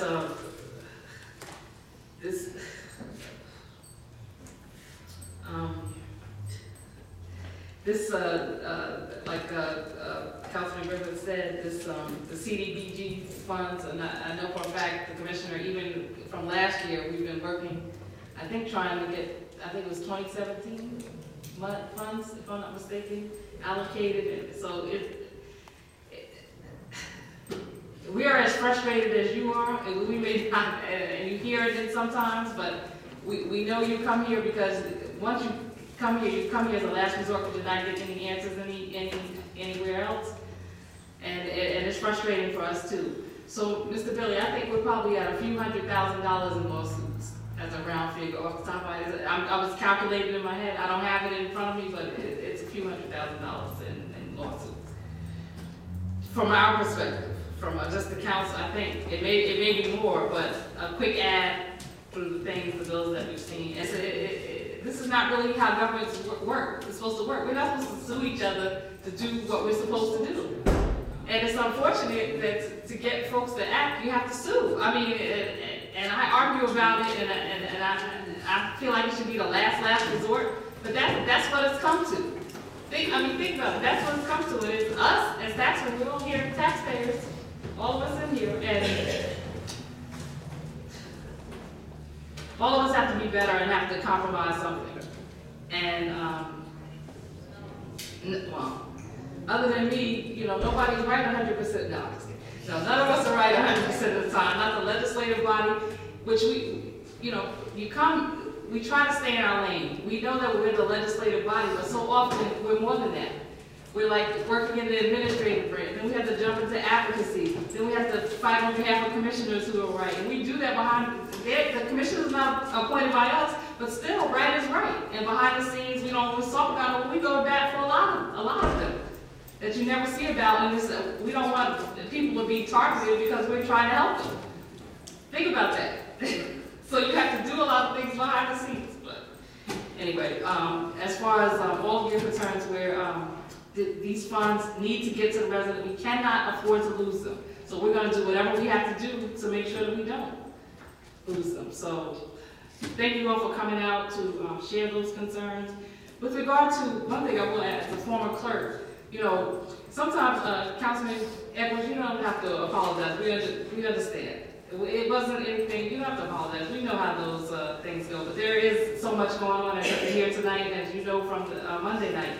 But people start calling in even tonight or tomorrow, somebody will call in and they'll, for the next meeting, which is 2 weeks away, and that person will be first. It's not just the day of that people call. People call way in advance. Some people sign up for 2 or 3 meetings. I want to speak at every meeting, they say, even though technically they're supposed to call, you know, every meeting, but they start calling right away. So don't read it like that. We try to put if the commissioners here, we try to do them first, and so they can get in and hear, and the public can hear them before they speak, so they don't miss out on important information. So don't feel slighted. And thank you. CDR is important. The the census. I have a person who's a regional director for census I've been trying to get in, but as I said Monday night, we have so many fires that we're trying to put out, stuff like census and other things that we need to be doing, we don't seem to get to, and they are important. CDR is important. All of these things are important, but we have a balance with this government trying to bring some sanity to it. And we're between, you know, two entities that don't seem to want to sit together, so we have to be the go-between. That means we take the hits from both sides. And that's just the reality. We didn't really sign up for that as legislators, but that comes with the territory now. And with regard to Ridgeway Street, I don't know if Councilman Barton was here, but this is something we'll have to send DPW out to look at it. So I'll stay in my committee. I don't know, she said water department. Is it? Okay. All right, but that concludes. I don't want to get off, but thank you all for coming, and I'm sorry to hear about Orlando and Borgia. We have been praying, and after a couple weeks, I was really concerned, so that's really a sad, you know, that's unfortunate. Thank you for bringing that to us, Mr. Miller. And by the way, the police and fire, they do actually give us data on their trips, and so those are the two departments that we can always count on to give us the background on their stuff before and after. But thank you all for coming. Thank you, Councilwoman Copeland. Councilwoman Ferguson. Thank you, Mr. President. So good evening to the community. Thank you for being here and for fulfilling your responsibility of bringing your concerns to us. Ms. Stowe, I spoke with you yesterday. Yes. And after I finished speaking with you, I actually went outside and ran into the commissioner. And there was another worker there, and he said he was sending the worker right over. So did they come yesterday? No. Okay. So that was what I was told. But Councilwoman Duarte is the chairperson, and I'll just let her know that I did speak with the commissioner about this yesterday. But I agree that it sounds like, with the details of it, that there may be some legal responsibility with some of your neighbors that has caused this problem. So that's something you probably will have to explore. But I'm really sorry that you're all experiencing this, and I hope it will be resolved soon. Ms. Mack, I chair the Recreation Department, and I do know that they said they had only 8 chairs. And I'm sorry, 8 tables. I didn't realize there was a shortage of chairs as well. So I'm going to follow up with the commissioner and to see what needs to happen for us to acquire more chairs and tables so we have an adequate supply. So I will follow up on that. So thank you so much for bringing that to us. I agree with you about the DPW trucks, about these trucks that are here. And that's something that the council will be working through. And as to the recertification benefits for seniors and people who are disabled, I think that is a reasonable request. So I will put that in writing to the county and ask that, if that could be accommodated. All right, so thank you. So, section 8, recreation, tables and chairs. Okay, so, I'm going to, Councilman Edwards, thank you for bringing the concerns to us. I'll say that, yes, you and I have talked previously about CEDA, which we all agree is an important issue that needs to be addressed. And like I shared at Monday's meeting, I think it's about developing the steering committee that will provide a framework for us to be able to move forward. So I think that's what needs to happen, and you're right that listening is an art, and as you know, and sometimes when we are not listening as intently, we might mishear, and then with that mishearing might cause misunderstanding, and so that happens. But there are no personal feelings attached to that. So I think that it's just about how do we develop a plan to move forward, and like we agreed, you will make an appointment with Councilwoman Copeland and I so that we can work together to ensure that this happens. So I'm looking forward to that. So thank you for being here. Mr. Girardi, Councilman Griffith addressed that matter. And then I think, Mr. Billy, if you listen know that I always ask about data. I'm consistent about asking for data. And, you know, so it's not a biased thing with with that particular department. I'm always asking, because it's data that drives decision making. If you don't know what the facts are, you really, you know, you're only dealing with emotions. And that's not a sound way to make decisions. So, so let me just address the issue of the payment, because I think everything else kind of falls into that category, where there's concern about payments and funding from the controller. Like I said, the controller sent me information that that's her account. What I've come to know is that often the controller is blamed wholeheartedly for things, and that may not always be accurate.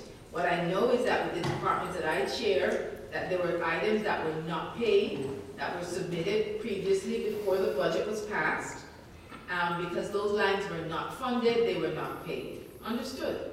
So what we worked to do was to resubmit the items, and the controller, to the controller's attention, satisfy the document request that she had. And those items, to my knowledge, have been paid. So I think it's about figuring out what needs to happen to get the result that we want. See, if we want to, say, blame the controller for everything, that's easy enough to do. But if it really is about getting items paid and figuring out what needs to happen to get those paid, then that's where the focus of the discussion needs to be. So she says that she's gotten those items as of the 4th, that she has sent a request to URA. I'm going to, until I have evidence otherwise, believe what the controller said. And so, you know, maybe tomorrow we'll have a different understanding, but until I have information otherwise, that this is what she told me just now. As I came into the meeting, she texted me, and that's what she said. So I hope that tomorrow we will find that the funds have been transferred and that all the landlords will get paid, so that we don't have all these hardships on you, and that the stress from folks who are dependent on lots of these programs will be relieved because the money is available. So that is that is what I expect will happen tomorrow, and I will follow up with the controller. I actually invited her to come. You know, you saw me on my phone, I was inviting her to enter the room, to come into this room so that she could respond. But clearly she was not able to make it here. But that's what I was trying to do, was to encourage her to be here so she could respond for herself as to the concerns that's expressed by the community. So I want to thank you all very much for being here. That ends my remarks. Thank you, Councilwoman Wilkerson. Councilwoman Duarte. Thank you, President Wallace. All right, thank everyone for coming out tonight and for sharing their concerns. After hearing everyone, it is overwhelming to hear the hardship that what's happening is imposing on all of you, and the scope of the impact. Because we are talking about youth employment programs, which is so important so that our youth are job ready, to give them those opportunities and those programs so they're job ready. We're talking about recipients for housing assistance so that they can be secure and having a roof over their head.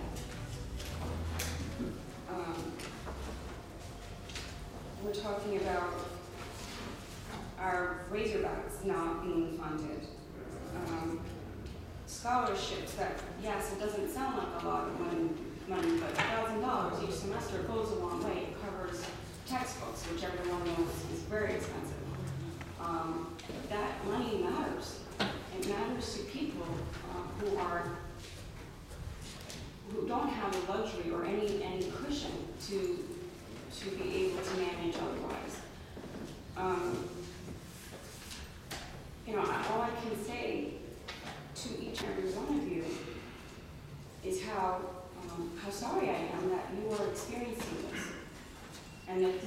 we are in this situation. I feel the same way for our commissioners and our staff of the planning department who have been working tirelessly trying to make this work and trying to make sure that the programs are compliant, that the funding is there so that the funding can be transferred and available for all of you, so that we comply with the promise that we're making to the community. And we're in a position right now where we're not doing that.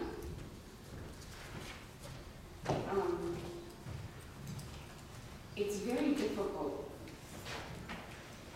for us, or for anyone who is trying to engage in a professional manner with all the entities in this government to make sure the government operates and serves the community as best it can, when that professionalism does not exist throughout the system.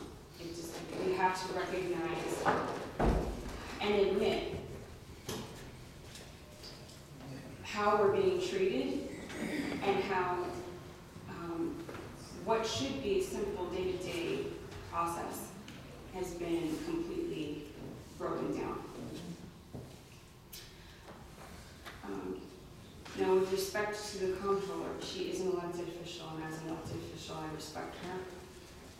But it needs to be said that she will not accept, for instance, she will not accept a letter that's drafted from me as a single councilwoman. She will only accept a letter that is drafted from the whole body as a whole. So she has rejected letters that I have sent. They're carbon copy letters. They're not sent directly to her. They're a courtesy to keep her informed of what's going on. And she has turned those letters away. That's a problem. I don't know the solution to that. But it's this breakdown in a degree of professionalism and respect that is impacting and breaking down simple processes that should be there so that we can serve you in the best way possible. So I am with my colleagues here. We will be as supportive in advance from whatever legislative authority we have to do so, to empower our commissioner and her deputy commissioners and her staff to be able to deliver what we're promising to deliver. So I want to thank all of you for coming and speaking tonight, and I know how difficult it is even just to survive your day-to-day, and then to have to come here to express what should not be happening. And I thank the commissioner and her staff and for all of the efforts that you're doing to make sure that we are compliant and that we preserve and protect the federal funds that we receive for our community.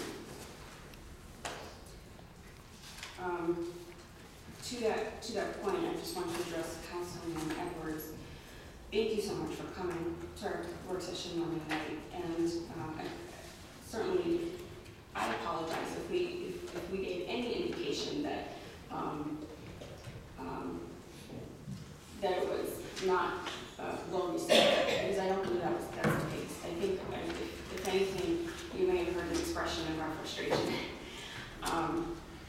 But you're always welcome, and we respect you not only for the service that you have done to the city, but for the country as well.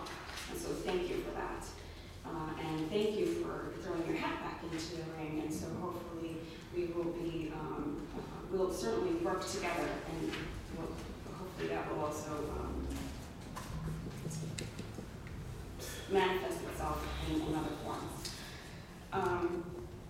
With regards to the 2020 census, it is important because if this community is undercounted, that impacts the number of dollars that we are appropriated from the federal government.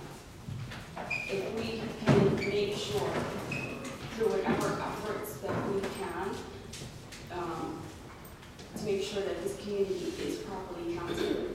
We ensure that we get all the dollars that we absolutely deserve and need from the federal programs. So yes, all of the issues you brought up are important, but I just wanted to make a note of why the 2020 census is that critical.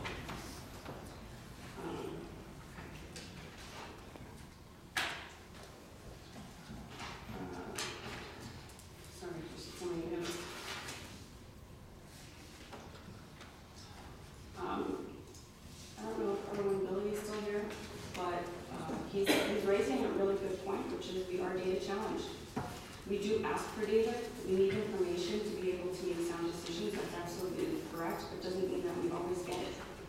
And that's a challenge. Again, that speaks to the breakdown in the processes that we're experiencing right now.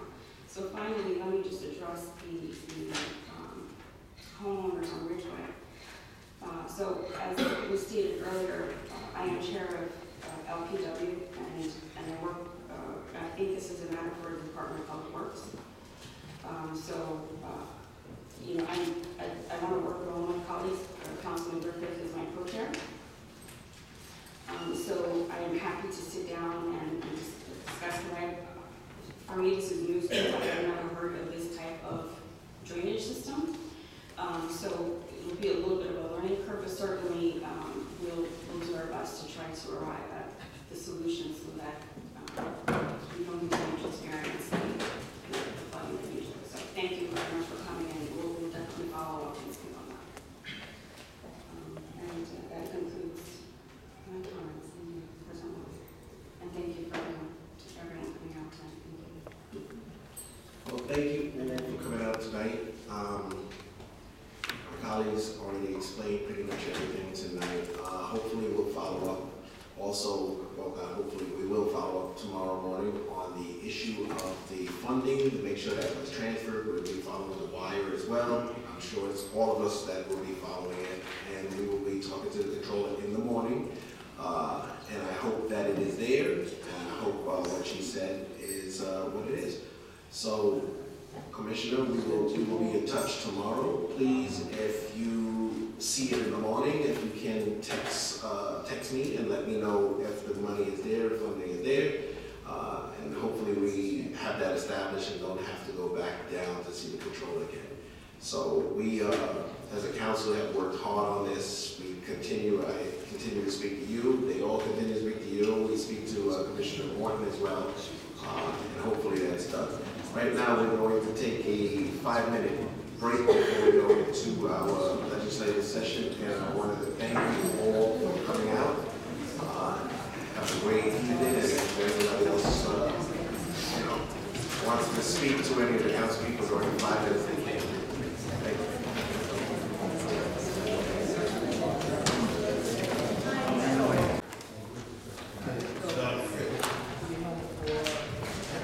Welcome back to the City Half Legislation meeting. At this time, we are going to go into our referral session.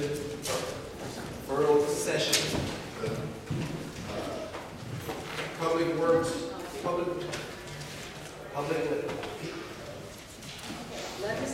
Legislation and Public Works.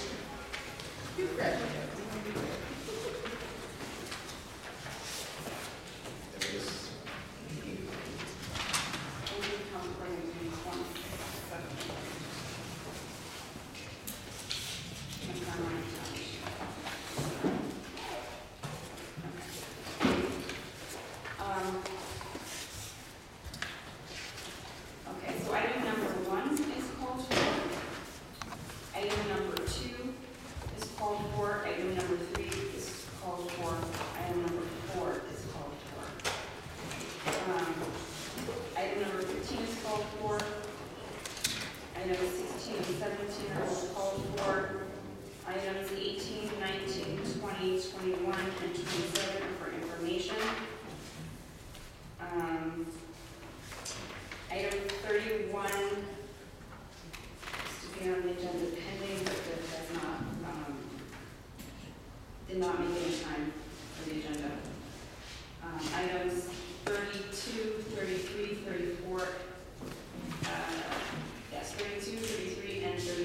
for. I want to call for. I know in the community we discussed holding them, but I want to call for all of them. Item 35 is on the agenda. Item 36 is on the agenda. Items 48, 49, 50, 51, 52, 53 are for information. Item number 54 is on the agenda. And that concludes my report. Thank you.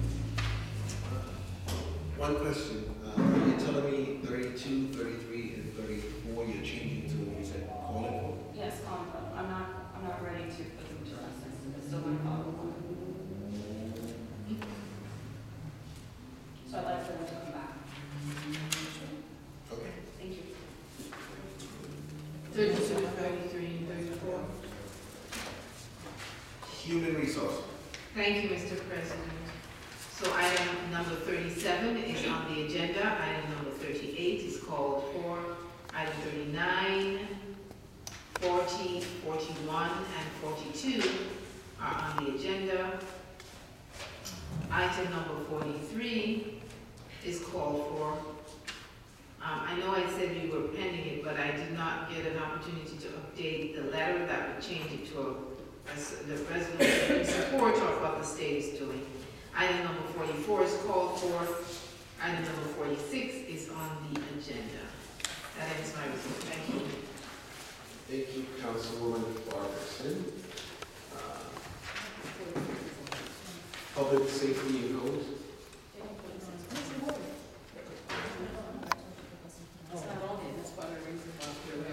Thank you, Mr. President. I am calling for 10 and 13. Number 28 is for information. Number 29 is on the agenda, and number 30 is for information. That concludes my report. Thank you, Councilwoman. Finance and planning. Thank you, Mr. President. Item 1 is for information.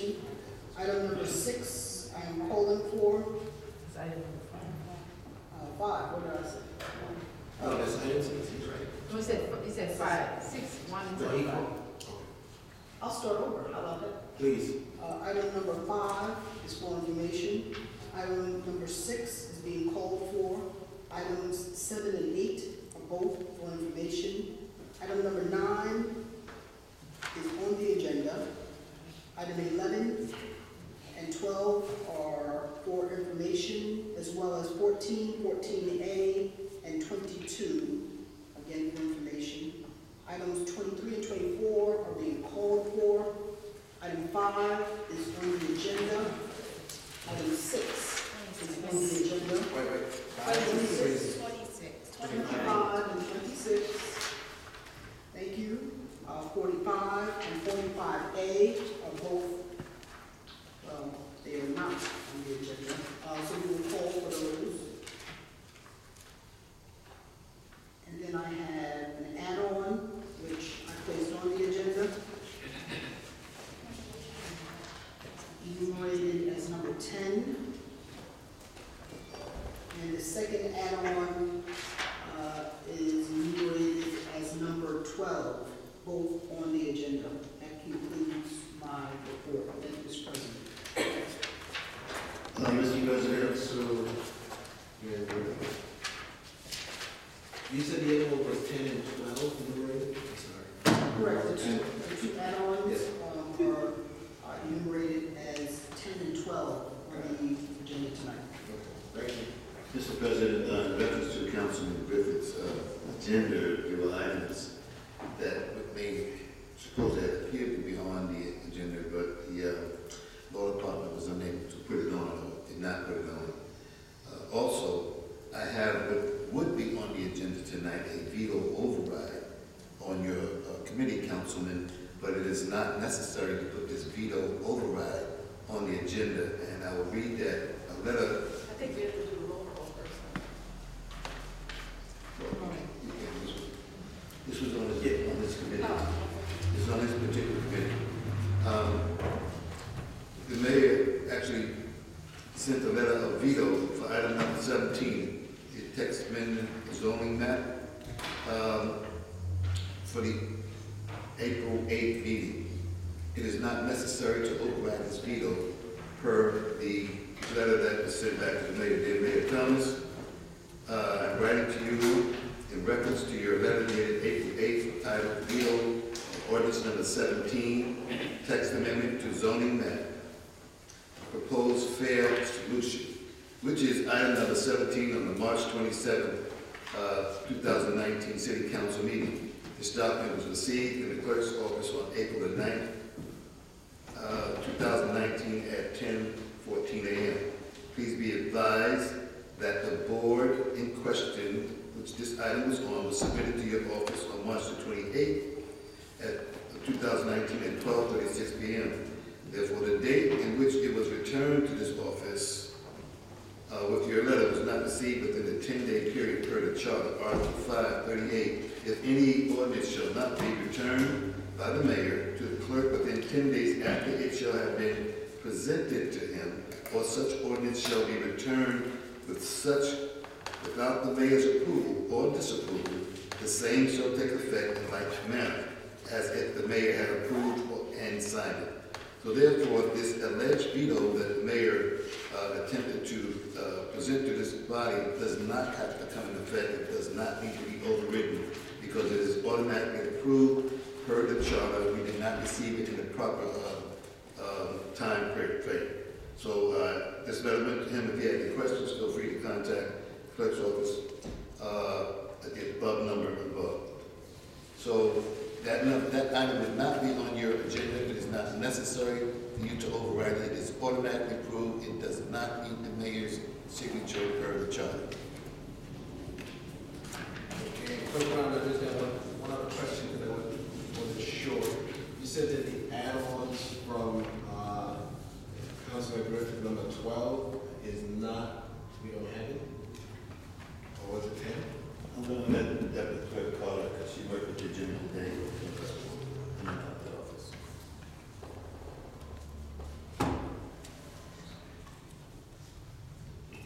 I believe the council president is referring to the statement Councilman Griffith made. He had two add-ons that were on the tally sheet. Councilman Griffith stated that the first add-on is number 10 on tonight's agenda, and his second add-on is number 12 on tonight's agenda. The other two items, 13 and 14, those are items that were in your package. They were 25 and 26. So items number 13 and 14 were 25 and 26 in your package. Items number 10 and 12 on the agenda were add-ons. Okay, 10 and 12. Those were add-ons. Okay. Thank you. Clerk, roll call. Councilwoman Copeland, Present. Councilwoman Duarte, Present. Councilwoman Farquharson, Present. Councilman Griffith, Here. Council President Wallace. Here. Legislation and Public Works. Thank you, President Wallace. I have an ordinance granting permission to the Department of Recreation to post. When are we doing?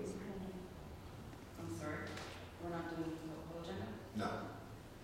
Okay, item number 3 on the agenda. I have an ordinance. You have to hold. First two. You gotta hold. Thank you. I am holding item number 1 and number 2. Item number 3, I have an ordinance approving the designation of Vanessa Perez to process marriage licenses in the city clerk's office. So moved. Second. On the question? Hearing none, roll call. Councilwoman Copeland, Aye. Councilwoman Duarte, Aye. Councilwoman Farquharson, Aye. Councilman Griffith, Aye. Council President Wallace. Aye. And that concludes my report. Thank you. Thank you. Public Safety and Codes. Thank you, Mr. President. I have ordinance number 9, an ordinance authorizing parking meter worker Charles Ferrero and leave of absence without pay. So moved. Second. On the question? On the question, I spent most of the day on, was it Tuesday or Monday? Yesterday? Yes. Yesterday, speaking with union officials, civil servants, and everything, and they asked that we proceed with this. This person originally worked in the Department of Public Works, passed the test, went to the other department, and now wants to return. So that's where the confusion lay. Okay. Thank you. Prepared to move it, thank you. Clerk Brown, roll call. Roll call on number 9. Councilwoman Copeland. Aye. Councilwoman Duarte. Aye. Councilwoman Parkinson. Aye. Councilman Griffith. Aye. And Council President Wallace. Aye. Human resource. Thank you, Council President. I'd like to pull all the items, item number 4, 5, 6, 7, and 8. Thank you. Complete. Yes, that completes my report. Thank you. Finance and planning. Thank you, Mr. President. I'd like to hold items 10 and 11, if I may. 12?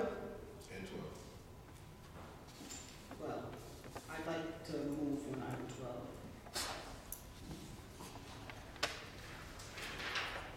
So I have an ordinance granting permission for the Commissioner and Deputy of the Department of Assessment to attend the seminar, so moved. Second. On the question? I have a question, Mr. President.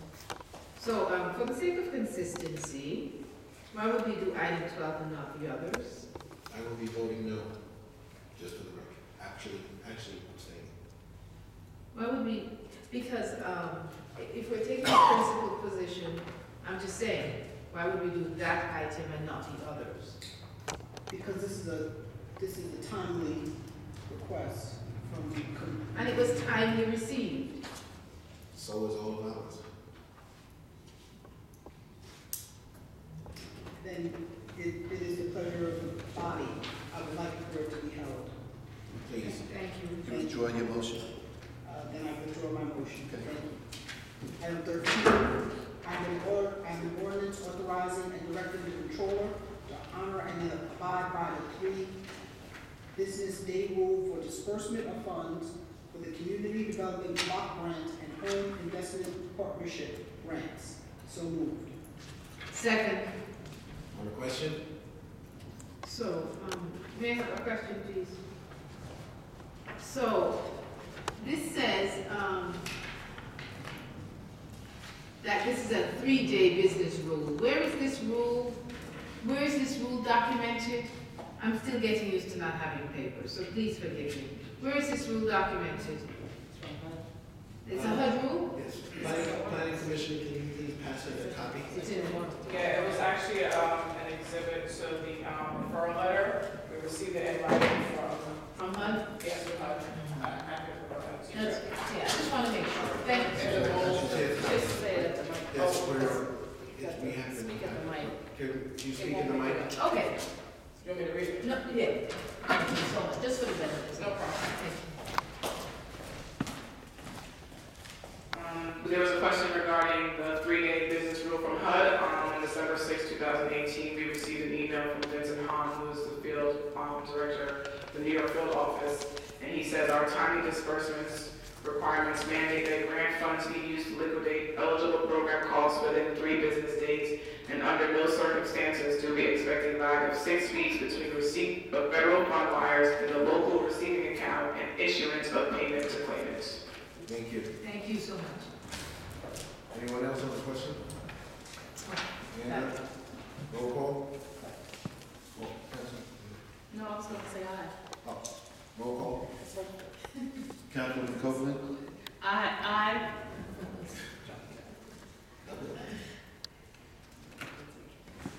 Councilwoman Duarte. Aye. Councilwoman Parkinson. Aye. Councilman Griffith. Aye. Council President Wallace. Aye. I have an ordinance authorizing and directing the controller to honor and abide by the 3 business day rule for disbursement of funds. So moved. Second. On the question? Roll call? Councilwoman Copeland. Aye. Councilwoman Duarte. Aye. Councilman Ferguson. Aye. Councilman Griffith. Aye. Council President Wallace. Aye. All right, at this time, this completes our agenda. But before we go, I would like to entertain any comments from the council regarding tonight. Regarding tonight? Well, go ahead. That's tonight's agenda. Oh, whatever. Okay. So, I think we've taken a principled position, and it's good that we're united in that, if the mayor is going to be cherry picking, so to speak, what he chooses to put on the agenda, there are a couple items from myself that were not added to this agenda, then I applaud this body for taking a principled position.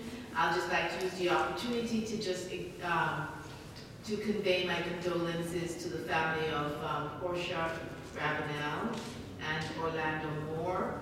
This is just an unspeakable tragedy that has occurred, and I'm glad that we at least know what has happened with these two young people. But it's very sad. It's just really tragic for me when I think about it. It was an accident. It was an accident. They said, yeah, and so it's just really very sad. And so I pray comfort for the family and for our community, because I think that this is a collective loss for all of us. Yes. Thank you. And we will close with a moment of silence also. Councilman Griffin. That was, my concern was the same, just the remorse for this couple that were from our community. Thank you.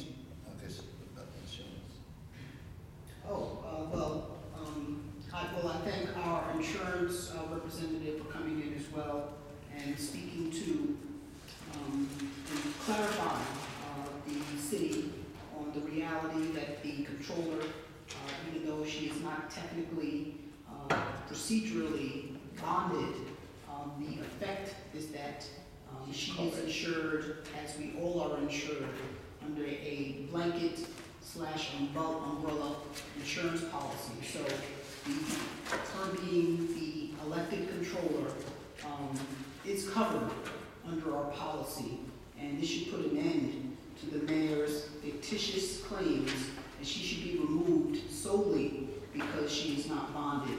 I think that we do have other issues with the way that she runs the office, based on the way that the commissioners have told us of how she sets her own rules and changes them. So I definitely don't feel that she's running the office in the smoothest sense. But there's no way I'm going to allow any of our electeds or commissioners be labeled as invalidated by their work. So I think hopefully the community will stop the nonsense of creating fictitious claims, and we can move forward to get to the real business of our great city. Thank you.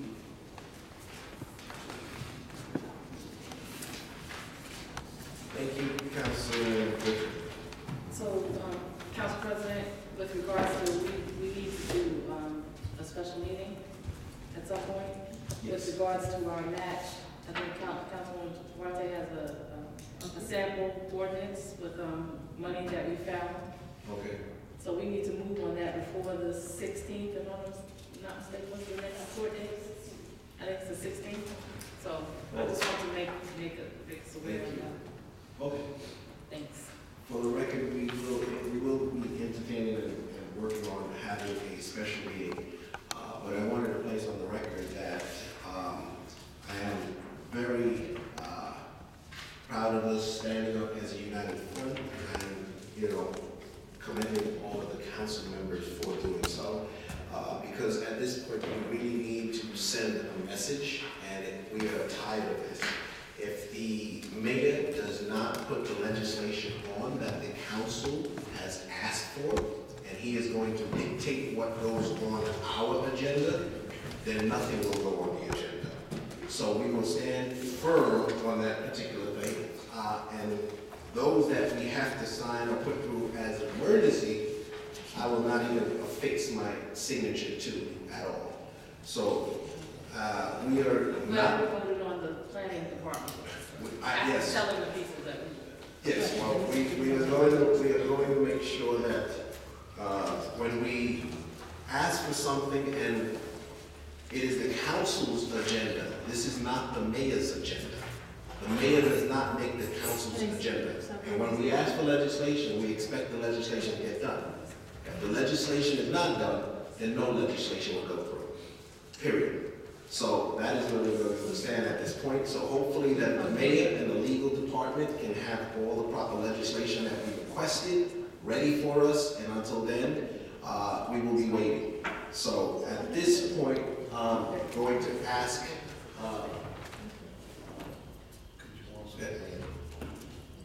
Also, Mr. Pastor Green, what's his first name? He also passed. Yes, What's his first name? I know he was Ronnie Green? yes. No, it's not his So, will be, local pastor? Yeah. Monday is established at 2. why don't you put it in the way?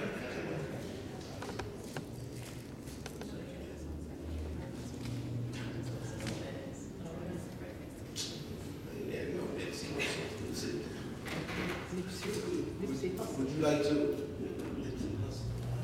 No. At this point, who was the other gentleman who would like to close with a moment of silence to honor? Pastor Green, as well as Orlando Moore and Portia Ravana. So can we have, please, everyone stand for a moment of silence in honor of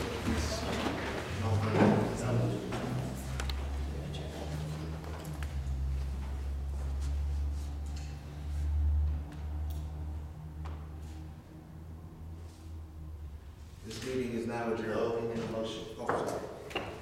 I move that we adjourn. Second. Roll call. Councilwoman Copeland, Aye. Councilwoman Duarte, Aye. Councilwoman Parkinson, Aye. Councilman Griffith, Aye. Council President Wells. Aye. This meeting is now adjourned.